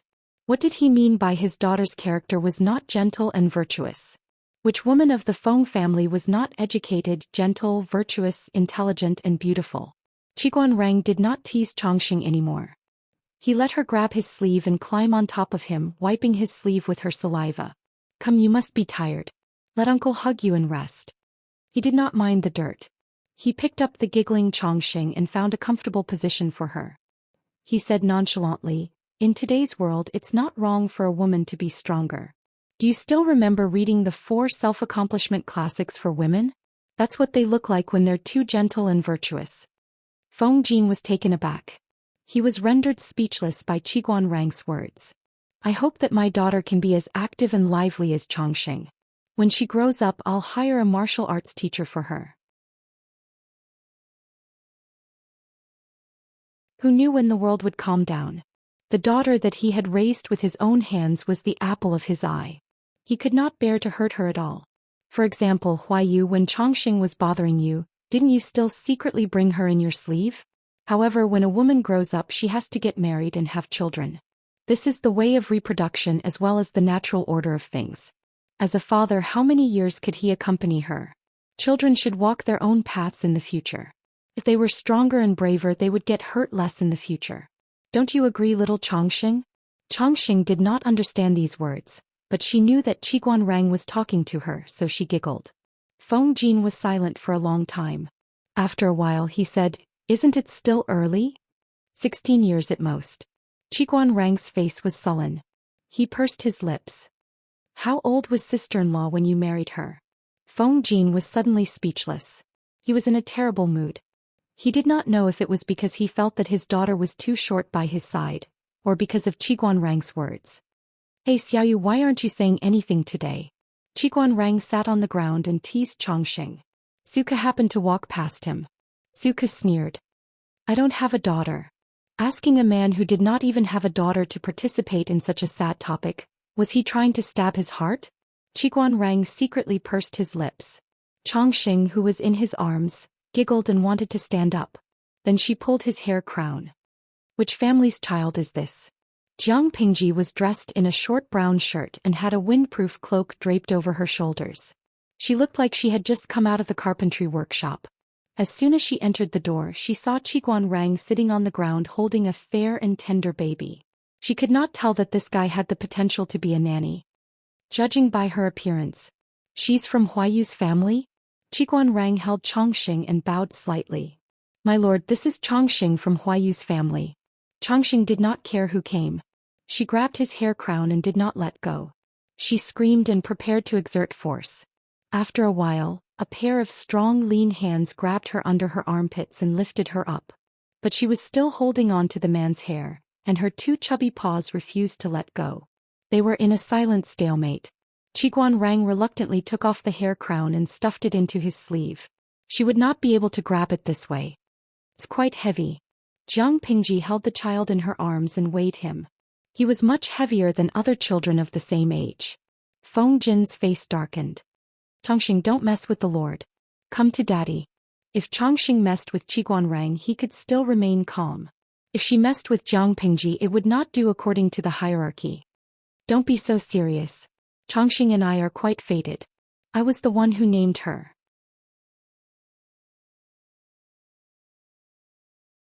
Jiang Pingji teased Chongqing and pinched her bones. She was indeed a very strong baby. Feng Jin looked at her nervously for a while. When he saw that Chongqing did not cry, he slowly felt relieved. Jiang Pingji pinched Chongqing's chubby face. "Looking at this girl, I feel that there will be a joyous occasion today." Qiguan Rang smiled and said, "That's strange. This child was very noisy and lively before. Why is she so obedient when she's with the Lord?" Jiang Pingji was not surprised. There was a slight smile on her face. "It's normal. Children are very sensitive to auras." A child's perception of auras was incomparable to an adult's. Chongqing dared to mess with Qiguan Rang, but she did not dare to mess with Jiang Pingji. This was the survival instinct that small animals were born with. Tian Zizai Zhou Xian. Streamer, was this child born in the earthquake? Ren Xiandao, wow, Xiaobei looks so cute. She's chubby and has nice facial features. Daily Huangbu Kingshan, look at who Chongqing's parents are. The parents have good genes, so the child can't be too bad. Jiang Pingji was distracted as she glanced at the bullet screen. Her cheeks were flushed with a milky fragrance. Pop, Jiang Pingji turned her head to look. Little Chongqing was giggling. Her adorable appearance had captured a large number of fans. Naughty. Jiang Pingji gently tapped the tip of her nose. Chongqing did not understand. She hugged her finger and wanted to stuff it into her mouth. Ah woo, Jiang Pingji's fingertips touched her teeth. She wanted to pull her finger out. At that moment, heavy footsteps came from outside. Meng Hun knelt outside the door and panted.